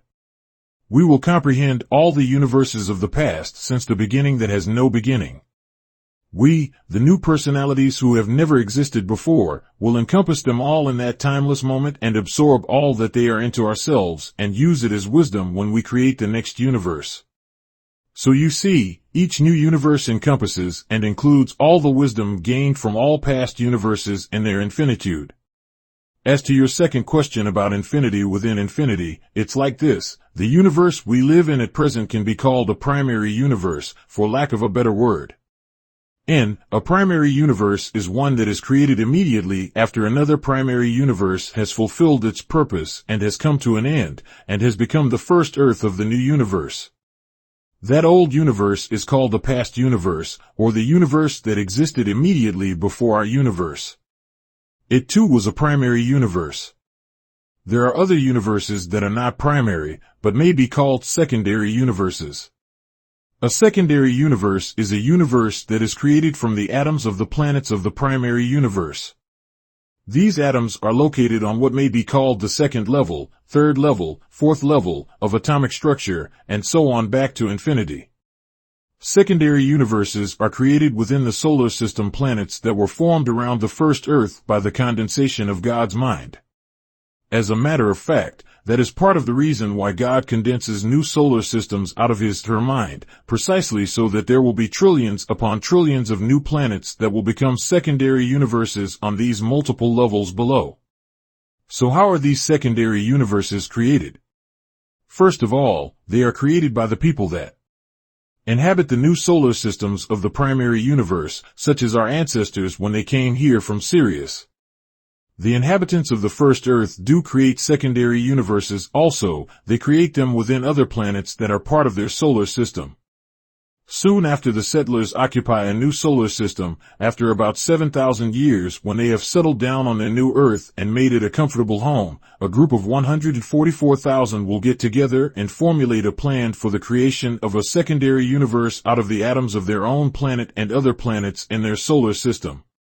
These secondary universes are created on the third level of the Earth's atomic structure, and below the third level as well.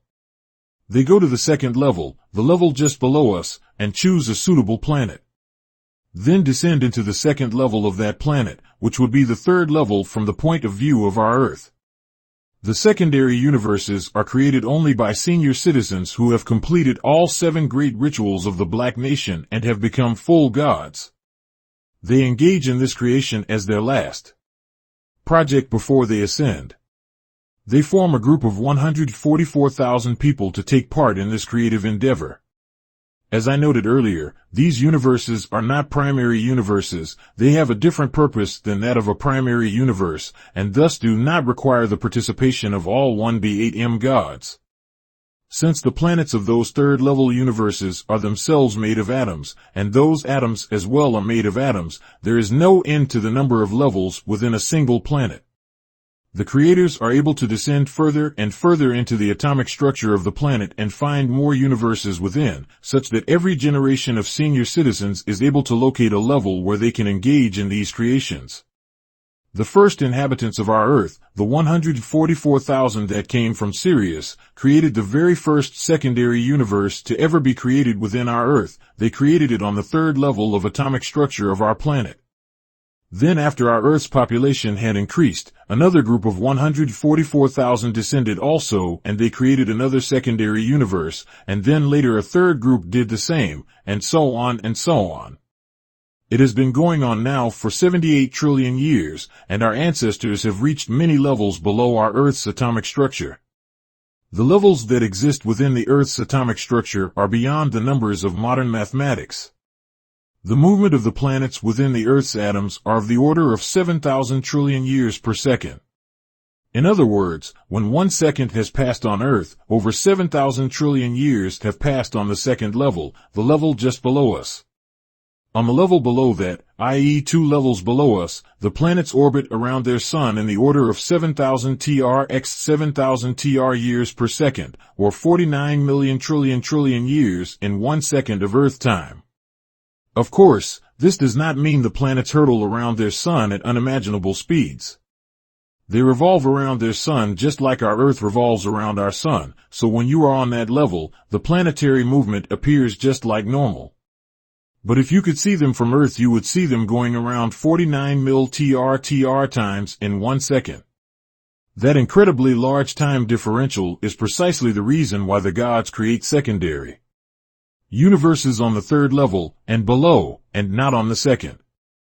Remember, each universe takes about 875 trillion years to reach completion, and for the third level that is only about 6 to 7 months on Earth.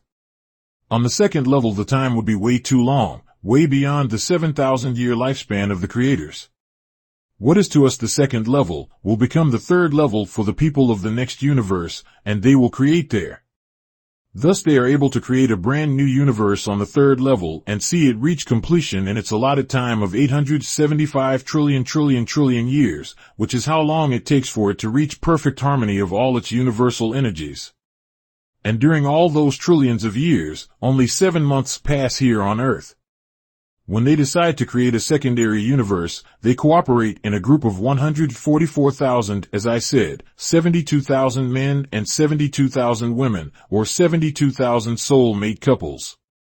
The first time they descend to the third level, they all sleep for 3 days in a temple they call the Temple of Universe Creation. This temple has 144,000 stone coffins, or what modern Egyptologists call a sarcophagus, in which they lay down their bodies. The temple priests attending to their bodies are able to use the magnetic quality of the stone coffins to preserve those bodies in perfect comfort during the 3-day rest period. The bodies lay in there without touching the stone, floating in a soft magnetic field. So they do not descend to the third level in their physical bodies, but only in their minds, sort of like a group lucid dream. They lie down in these coffins, and use the properties of the stone to facilitate the unity of their minds and the coherence of their lucid dream, for lack of a better word, and then all descend mentally as one. That first time, they will live continuously on the third level for 1 trillion years, exactly as our ancestors, the original gods, did when they created this universe.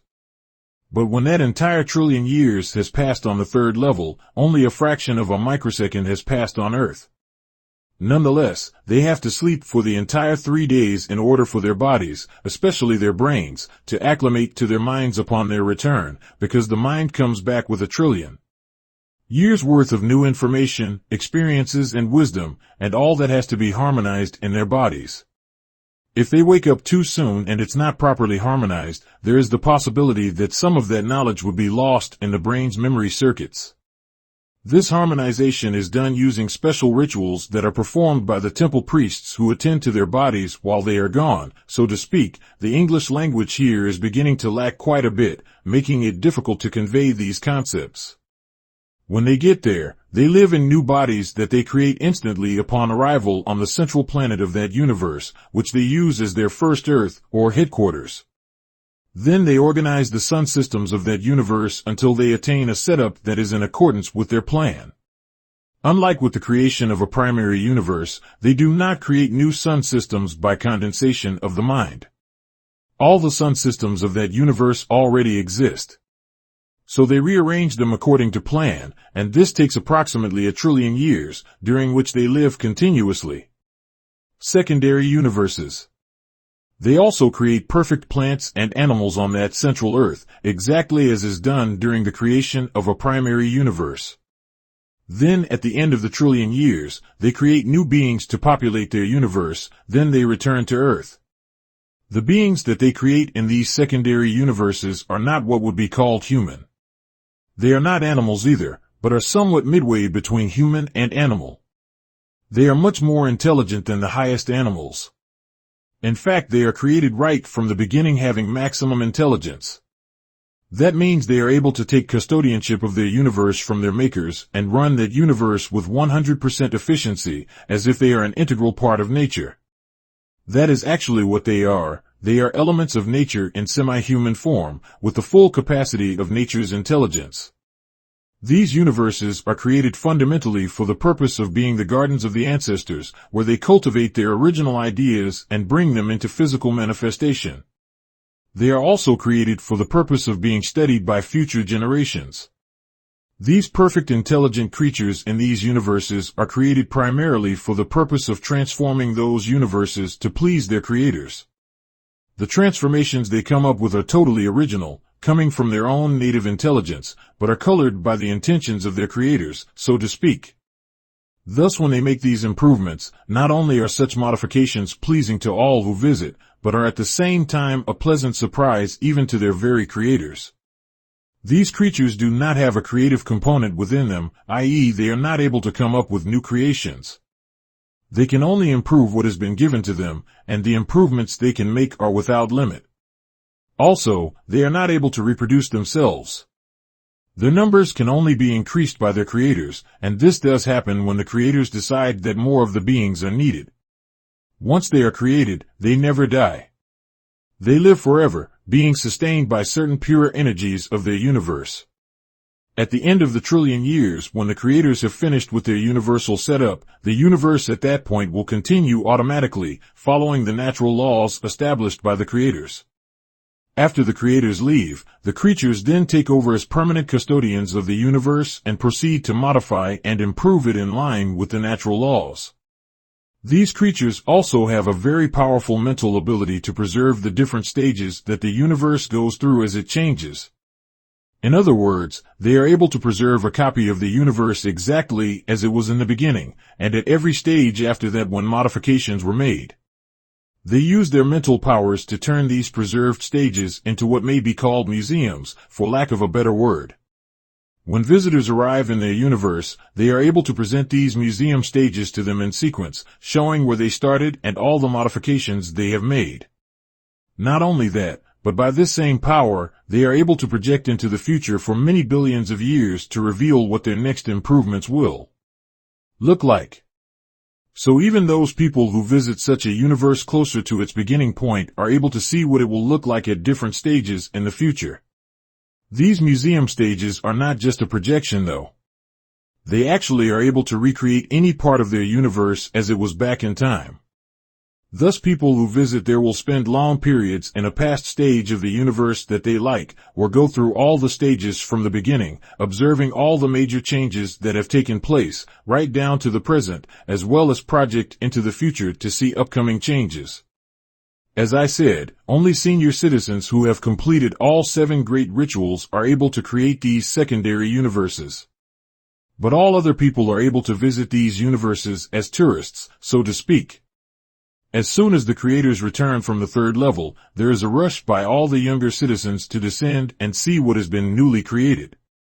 Top priority is given to the youngest, those who will be descending for the first time, because it is much easier for them to descend to the 2nd and 3rd level. Secondary universes. Than it is to descend to levels that are below the 3rd. They have to complete at least one of the 7 great rituals before they can have the ability to descend below the 3rd level. Even going to the 3rd level, they are accompanied by some senior citizens. When they descend, they use the same temple of creation, and go in groups of 144,000, plus the teachers who accompany them. They sleep in the temple for 3 days, and when they get to the secondary universe, they spend as much time as they need to tour the entire creation, and gain as much knowledge as they need about how universes are created, knowledge that they will put to use when they become senior citizens and create their own secondary universe. They can be there for as short as 7,000 years, or much, much longer than that, yet they will awaken on Earth after 3 days regardless of how short or how long they were in the secondary universe. During this 3-day period when they are down there, they will usually split into smaller groups. Some people will spend a long time in 1 or 2 universes, while others will spend short periods in many different universes, spreading across to many planets of the 2nd level that have been turned into secondary universes. Those who are able to, who have completed some of the great rituals, will descend even further down into universes that were created trillions of years ago by our remote ancestors.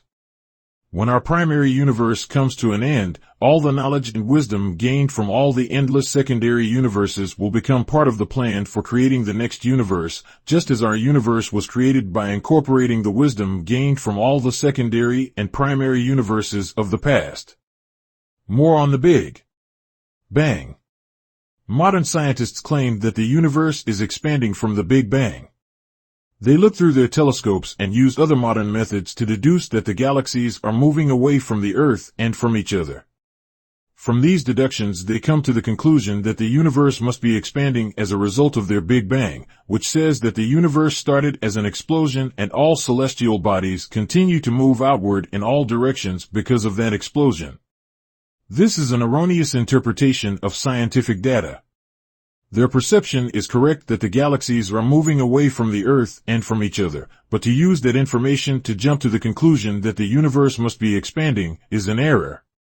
I will try to explain the situation by using an example that is close to home and is therefore much easier to comprehend. Let us say hypothetically there are short-lived beings on Mars who only live for 3 months. Their scientists look through their telescopes at our Earth, Venus, Jupiter, and other planets.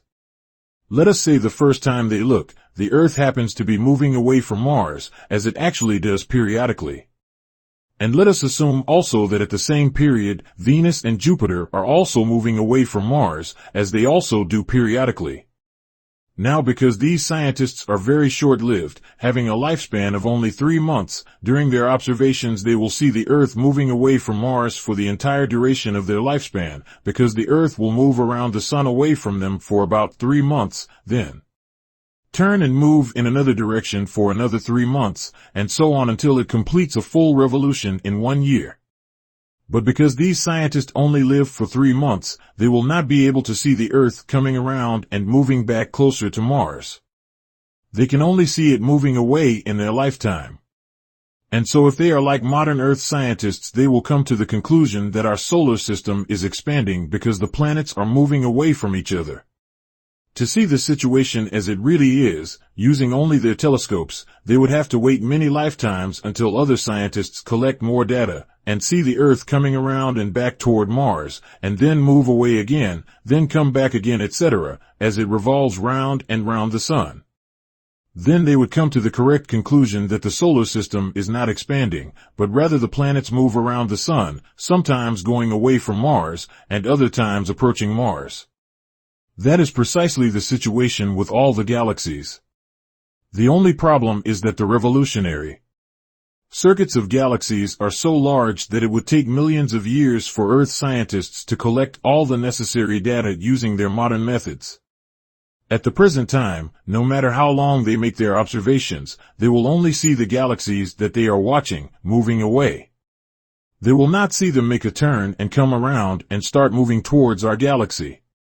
They will seem to continue to be moving away forever in the same direction because their orbital circuit around the galactic sun takes millions of years to complete.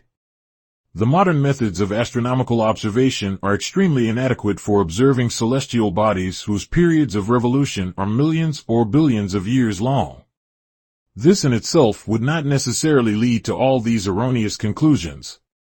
Using proper logic, they could still discover the truth, but the problem is they are handicapped by previous preconceived notions, namely their theory of the Big Bang. As soon as they observed that some galaxies were moving away from our galaxy, they immediately took that as confirmation of their Big Bang theory.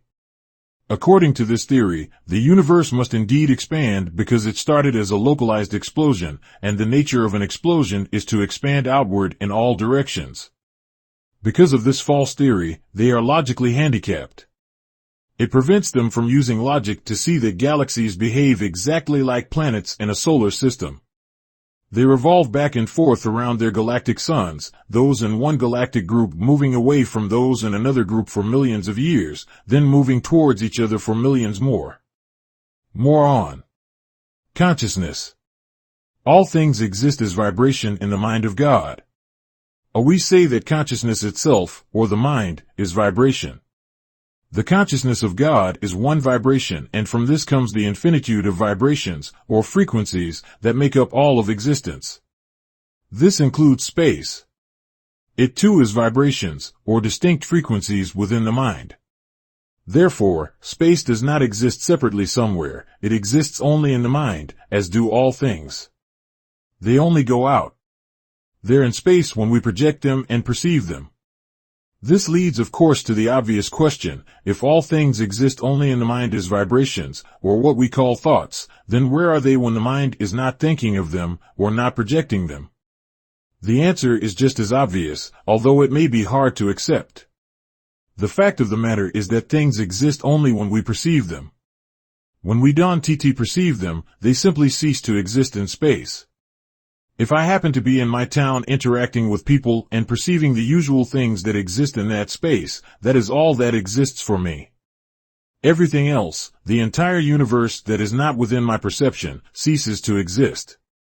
When I travel to the next town and perceive different things and different people, then my town and all the people and things I left behind cease to exist.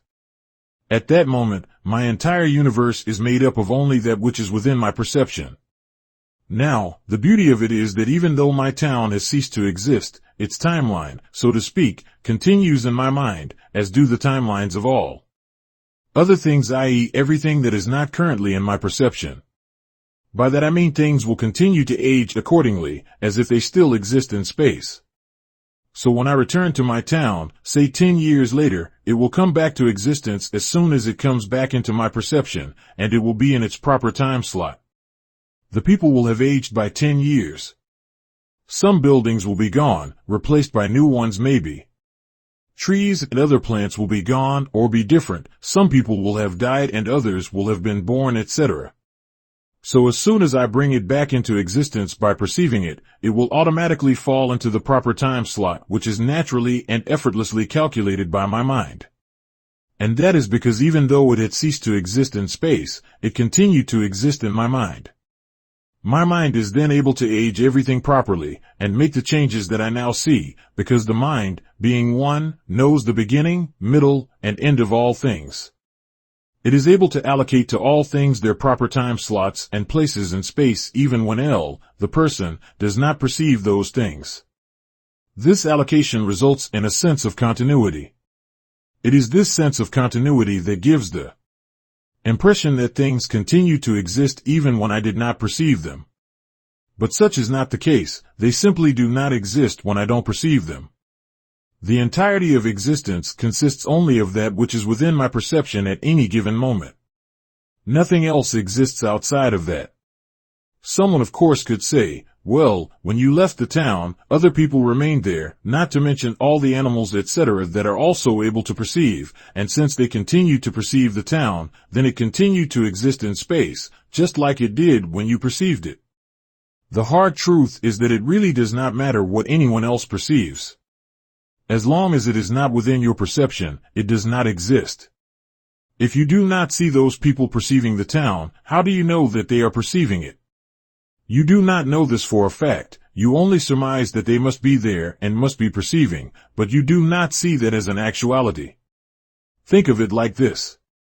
Let's suppose that the day after you leave that town, God wipes it off the map entirely, and no one ever tells you that. Then a day before you come back, God puts it back in its place, and in the proper time, with everything aged accordingly, and the people's memories adjusted accordingly. If you have the belief that things exist outside of your perception, you will incorrectly conclude that the town existed all the time in that space, even though it actually ceased to exist. That is precisely what happens with everything that leaves your perception. God does not have to use any energy to wipe it off the face of the universe. It naturally and effortlessly ceases to exist in space as soon as you cease to perceive it. Later when you get back and talk to your friends and they tell you how things were while you were gone, you are actually creating that history anew as you hear it. All those people telling you what went on in your absence are being projected by you and being perceived by you in the present, and that past is being created anew. If the past they are telling you about is true, it is being taken directly from the one mind by you and being projected out so you can perceive it and experience it now. You are making it exist in space right there. The above mentioned will help to explain why it is possible to mentally go back in time and experience the past. When we travel back in time, we create the past using our own mind. It does not exist in space anywhere before then. To bring it to existence, we take the images of the past from the one mind and project them out so we can perceive them and experience them. So, it is not as if the past really exists at some point in time or some place in space. It does not. I will exist in space and time only when you project it outward and perceive it. And if you perceive it truly, then it will be the true past, exactly as it exists in the one mind of God. God has already set it in place by giving us the experiences of the present, the now, in the manner that we experience the now. This now that we experience is related to the past, which we must also experience. And that is why the past is fixed and unchangeable, because it is the mother, so to speak, of the present. It has to be exactly as it is recorded in God's mind in order for it to give rise to the present we are now experiencing. So all people who travel to the true past will see exactly the same past. So this past exists only when we project it and perceive it, just like the present. Therefore, it can only be perceived in the now, in the present moment. In fact, now is the only time that exists because what I am perceiving now is all that exists. Depending on the stage of one's development or initiation, there are different methods available of how to get to the past. The simplest for initiates is to go through a gatekeeper and use that mind to see the past exactly as the gatekeeper sees it.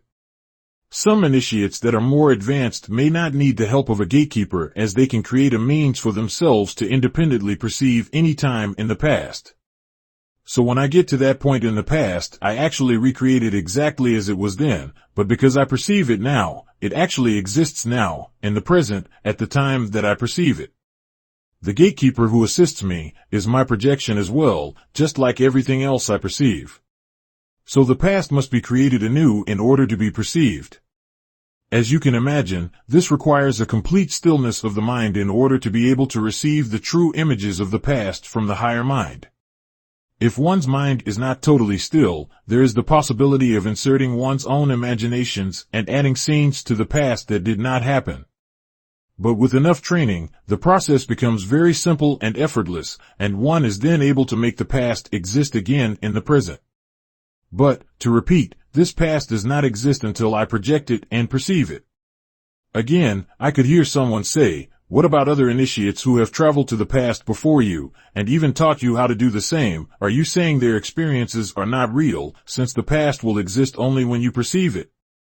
And again, I will say the perceptions and experiences of other people do not matter to you long as they are separate from you. The only perceptions that make up reality are your own. When other people tell me that they went to the past, that is not my experience. Therefore, as long as I am a separate person, I have no way of knowing it as actual fact. Them standing before me and the stories that they tell me and the valuable teachings that they impart to me and all the initiations that they so lovingly put me through, all these things are actually me projecting them into existence exactly the same way I project and perceive everything. Similarly, the only way for the past to exist and become part of my experience is for me to receive it from the mind in a true form and project it. Then and only then does it come into existence, and then I can perceive and experience it. The ancient pyramids, the amazing monuments that we see, the incredible ancestors that we hear about today, all these things are the daughters of a mother who does not yet exist for me. But I have a definite idea of what that mother looks like because I have the daughter to look at. This daughter guides us to the correct images when it is time for us to travel to the past.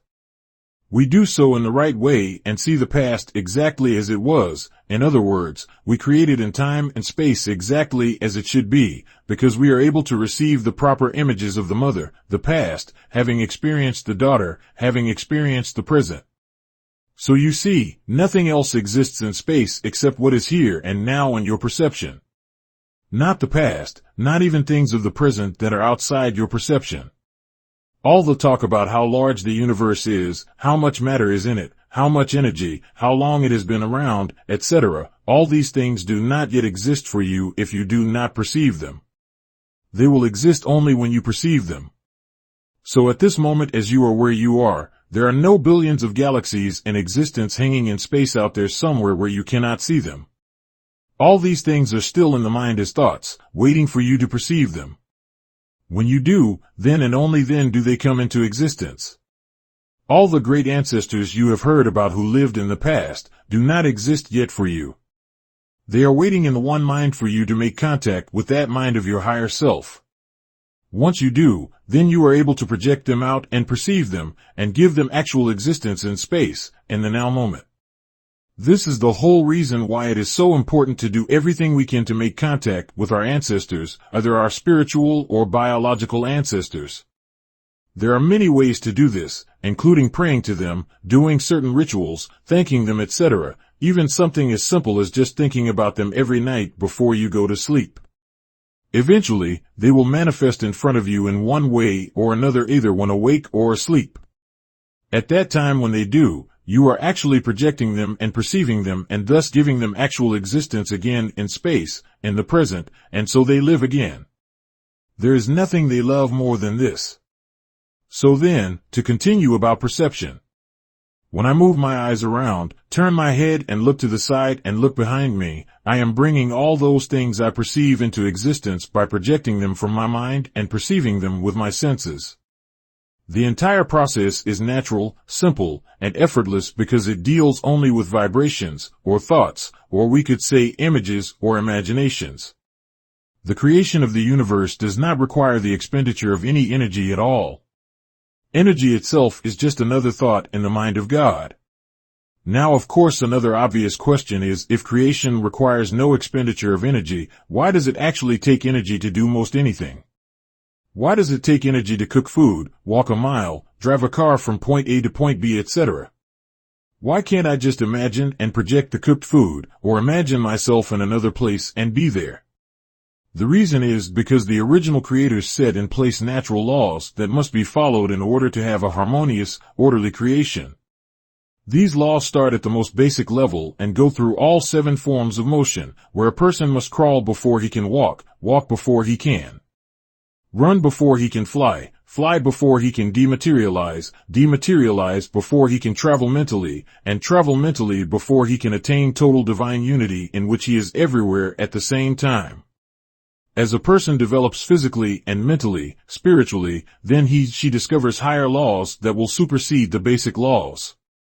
At a certain level of development, a person will discover natural laws that will make it possible for her to fly instead of walk, or to dematerialize the body and rematerialize somewhere else. The further she advances, the less energy she will need to do things that require a lot of energy at the basic level, until she reaches a stage where she can do things without using any energy at all, but simply by using the mind. At that point, it is said the person has reached absolute perfection and has become full God like the elders, lacking them only in experience. Other questions. The state of divine unity is very difficult, if not impossible, to describe in words. It is a state of infiniteness and eternalness, where the mind fully comprehends, and even surpasses, all of infinity and all of eternity. Infinity and eternity, even though they are infinite and eternal, are also the creation of God. They emanate from the mind of God like everything else. So they do not encompass God, but rather God encompasses and even surpasses them. Imply put, God, or the state of divine unity, is beyond infinity and eternity. To go even further, God is beyond all concepts, because all concepts emanate from Him.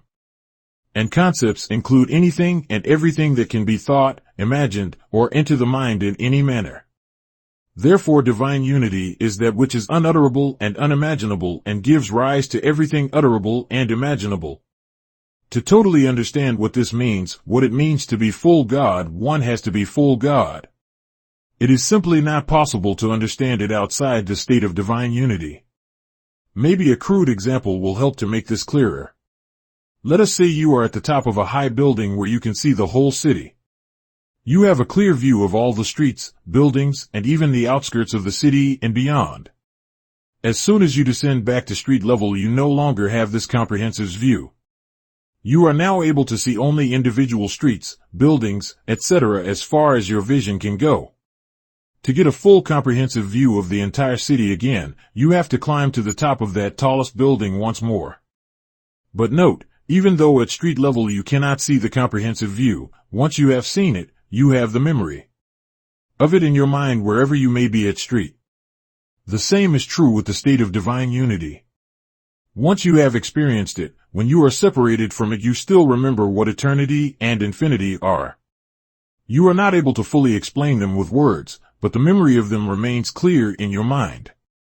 The memory that when you were in that state you were beyond infinity and eternity remains with you forever, even after you are separated from the state of divine unity. Brother Blackroots, what is the significance of the speed of the earth around the sun? Berg, that it is the number of the beast 66,666 miles per. There is no significance. It turned out that way because it is calculated using the modern calendar and time measurement, which has 24 hours in a day, instead of the ancient calendar which has only 10 hours in a day. Moreover, the mile ancient is a bit mile off compared a bit to the ancient mile. Shorter than the modern mile. It is approximately 86% of the modern mile, exactly 86.2431623%.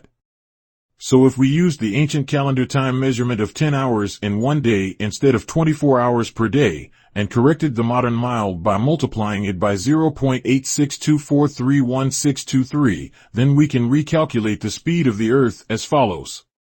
66,666 miles per hour x, 24 hours per lors, x 0.8624311623, and we get approximately 137,987.6797 miles per hour. That is ancient miles per ancient hour. 15. In 1 year or 365.25 days, as the Earth makes a full circle around the Sun, it will cover a total distance of 137,987.6797 miles per hour x 10 hours per day x 365.25 days per year. 504 million miles. That number 504 million you will recognize as the total number of original gods in the universe, each god united as a man and a woman. When the God separate and incarnate as man and woman, the number is 2x equals 1b8m. So every 2-year cycle, the Earth moves around the Sun a distance of 1b8m ancient miles.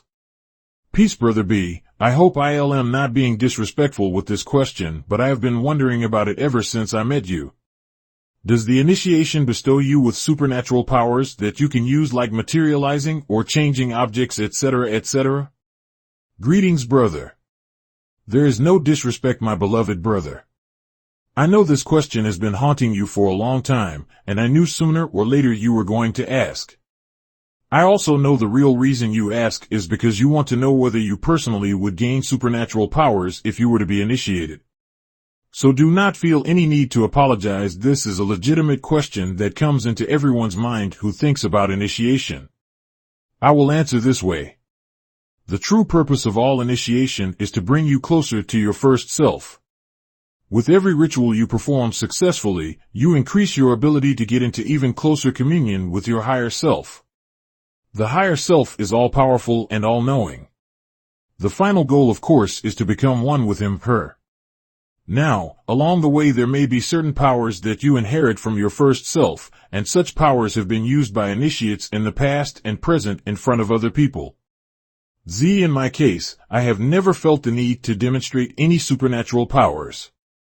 You may find this unusual, but you see, when I first experienced what it is like to be in close communion with my first self, the desire to have this communion be a permanent reality was so overwhelming to me that it overshadowed all other desires I had before, including everything I had heard about initiation, even the desire to have so-called supernatural powers. They simply lost their importance to me. I realized from that moment on that if I could become one with the first self, or at the very least be able to hear the first self at all times, that would be the culmination of all my spiritual yearnings. For me, it would be the answer to everything. And so all those thoughts I had before about what initiation is all about, and the desires to do miraculous things and so on, were wiped away and replaced by this one desire to unite with my first self. Ever since my very first major ritual, I have had no other desire go above this one. Now, this does not mean there is anything wrong with being able to perform miracles, etc. Everyone's destiny is different. Your higher self may lead you along a path where such things are necessary in the course of your spiritual growth. With me, I simply became obsessed with the desire to be just like my first self, and all other things became secondary. I know that if and when I achieve that final goal, then everything will be possible for me. The first self is the fulfillment of all possibilities. So you see, I do not attach that much importance to miracles. To me, there really are no miracles, just an understanding and application of natural laws. And this understanding increases as I get closer and closer to my higher self. That, in a word, is my one and only spiritual goal. Brother, are there any women that have been resurrected like the Messiahs? Yes, New York sister, there have been many. Mary Magdalene resurrected soon after Jesus. She is his soul mate. All the men in ancient times that have resurrected, their soulmates have also resurrected. See, all these men had very powerful women working VDTH them when they were alive on earth. But these women are hardly ever mentioned at all because we live in an extremely patriarchal society where people think that only men are important. The fact of the matter is that none of these men would have completed their mission without their women by their side. If we are going to resurrect in perfect bodies anyway when the judges increase the population, why do we need to fast and meditate, etc.? It's important to work on ourselves inside and out in order that we may be able to resurrect consciously while still living. If we do not improve ourselves physically and spiritually through fasting and the exercises in level 2 of Blackroots science, then we will not be able to resurrect while still alive. We will die like all other people, and our higher self will incarnate as another personality in one of the newborn ancient bodies. Our present personality will go to the ancestral world of Yahweh. It will not take part in the coming reversal on earth. We can be part of the coming reversal only if we resurrect as one of the 144,000 judges. Then our present personality will merge with the personality we were before we laid down our bodies as judges. That ancient judge personality will take over. And your present personality will be exactly like the personality in your dream that you put aside when you wake up. It will simply become a small part of your ancient personality, just like all your dream personalities are a part of you.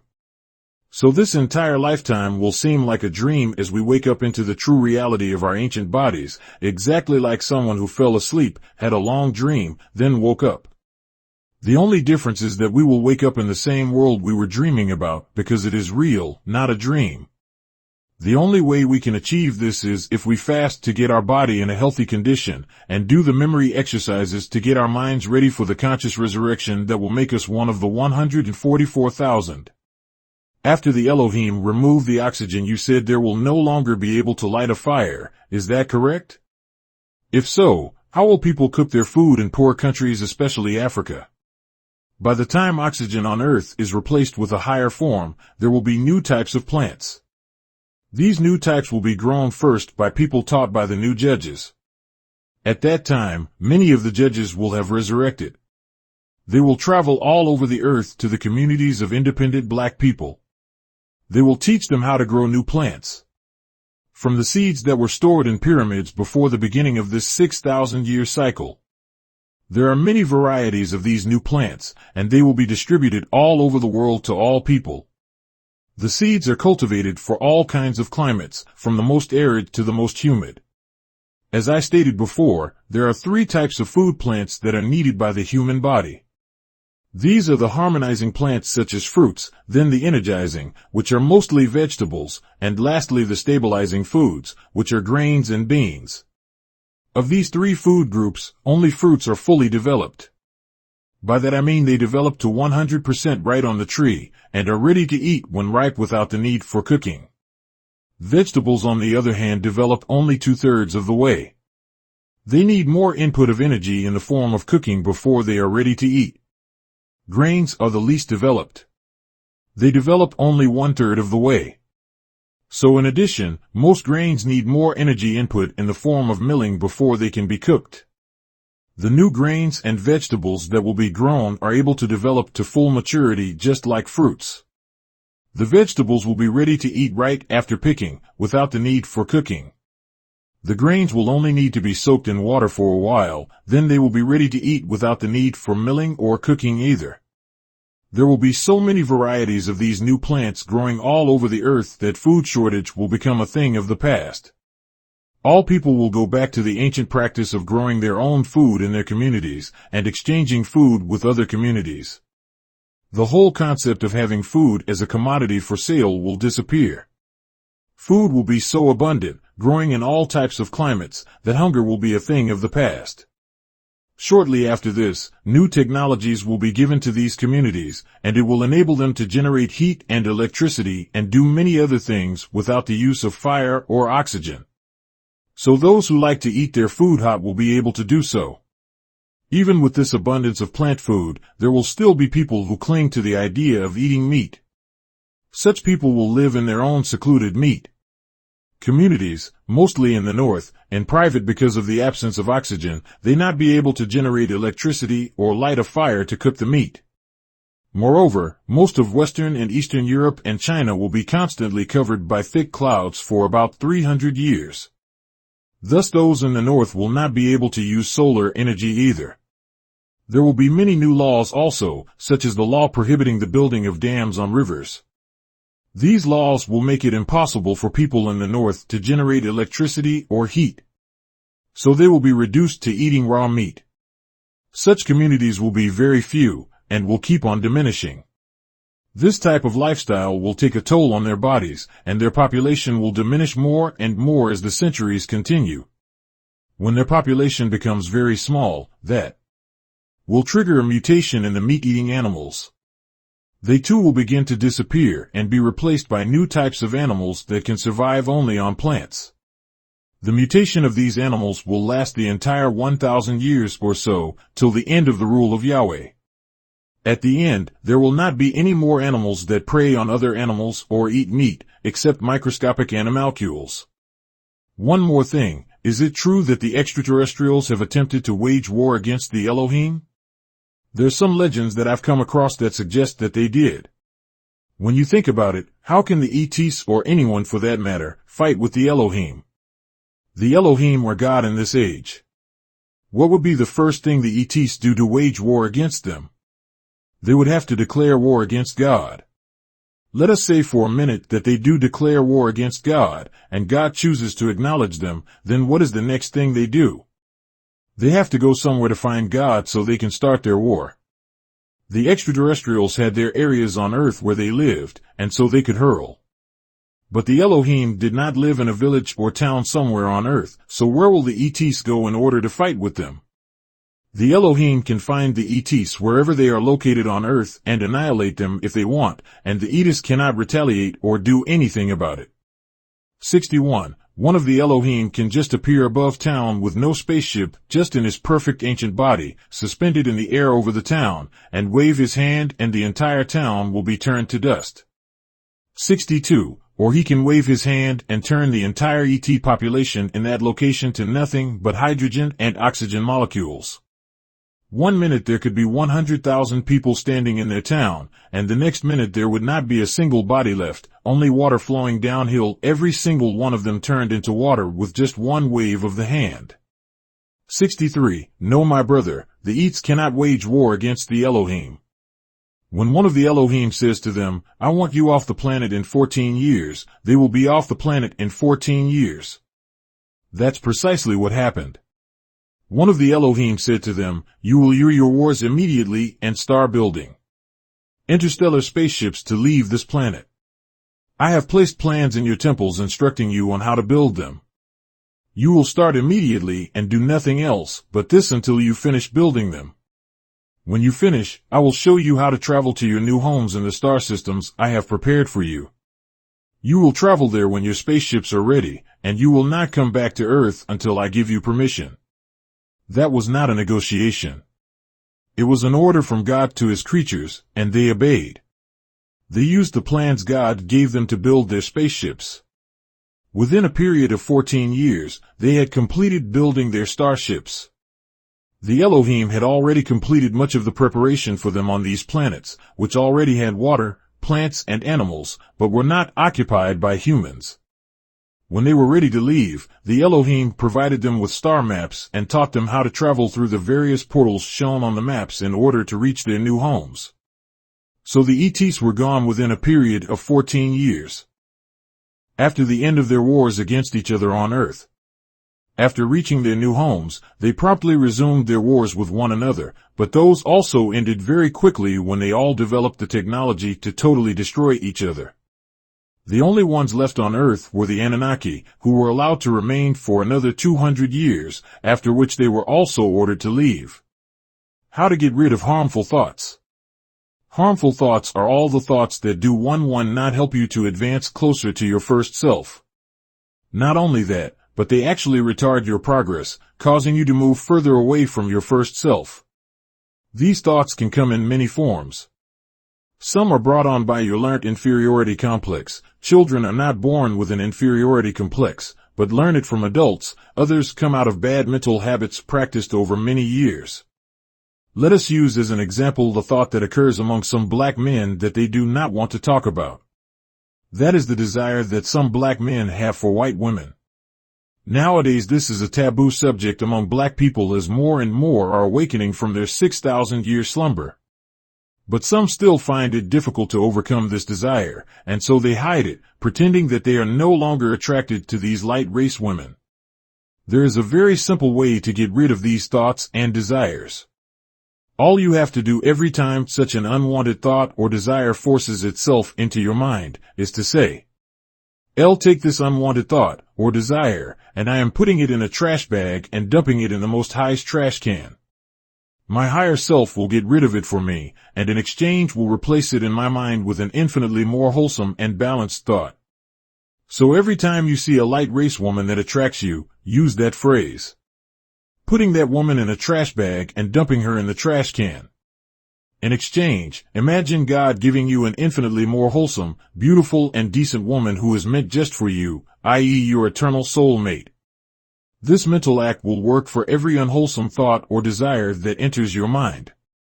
Simply dump it and imagine yourself receiving the replacement from your higher self, which will exceed that bad thought by an infinite amount, because it is true that what you will receive from your higher self will be infinitely better. Rest assured that if you do this, your higher self will indeed reward you. She is already waiting for you to do it. And I want to repeat that this always works. You don't have to take my word for it. All you have to do is try it and see for yourself.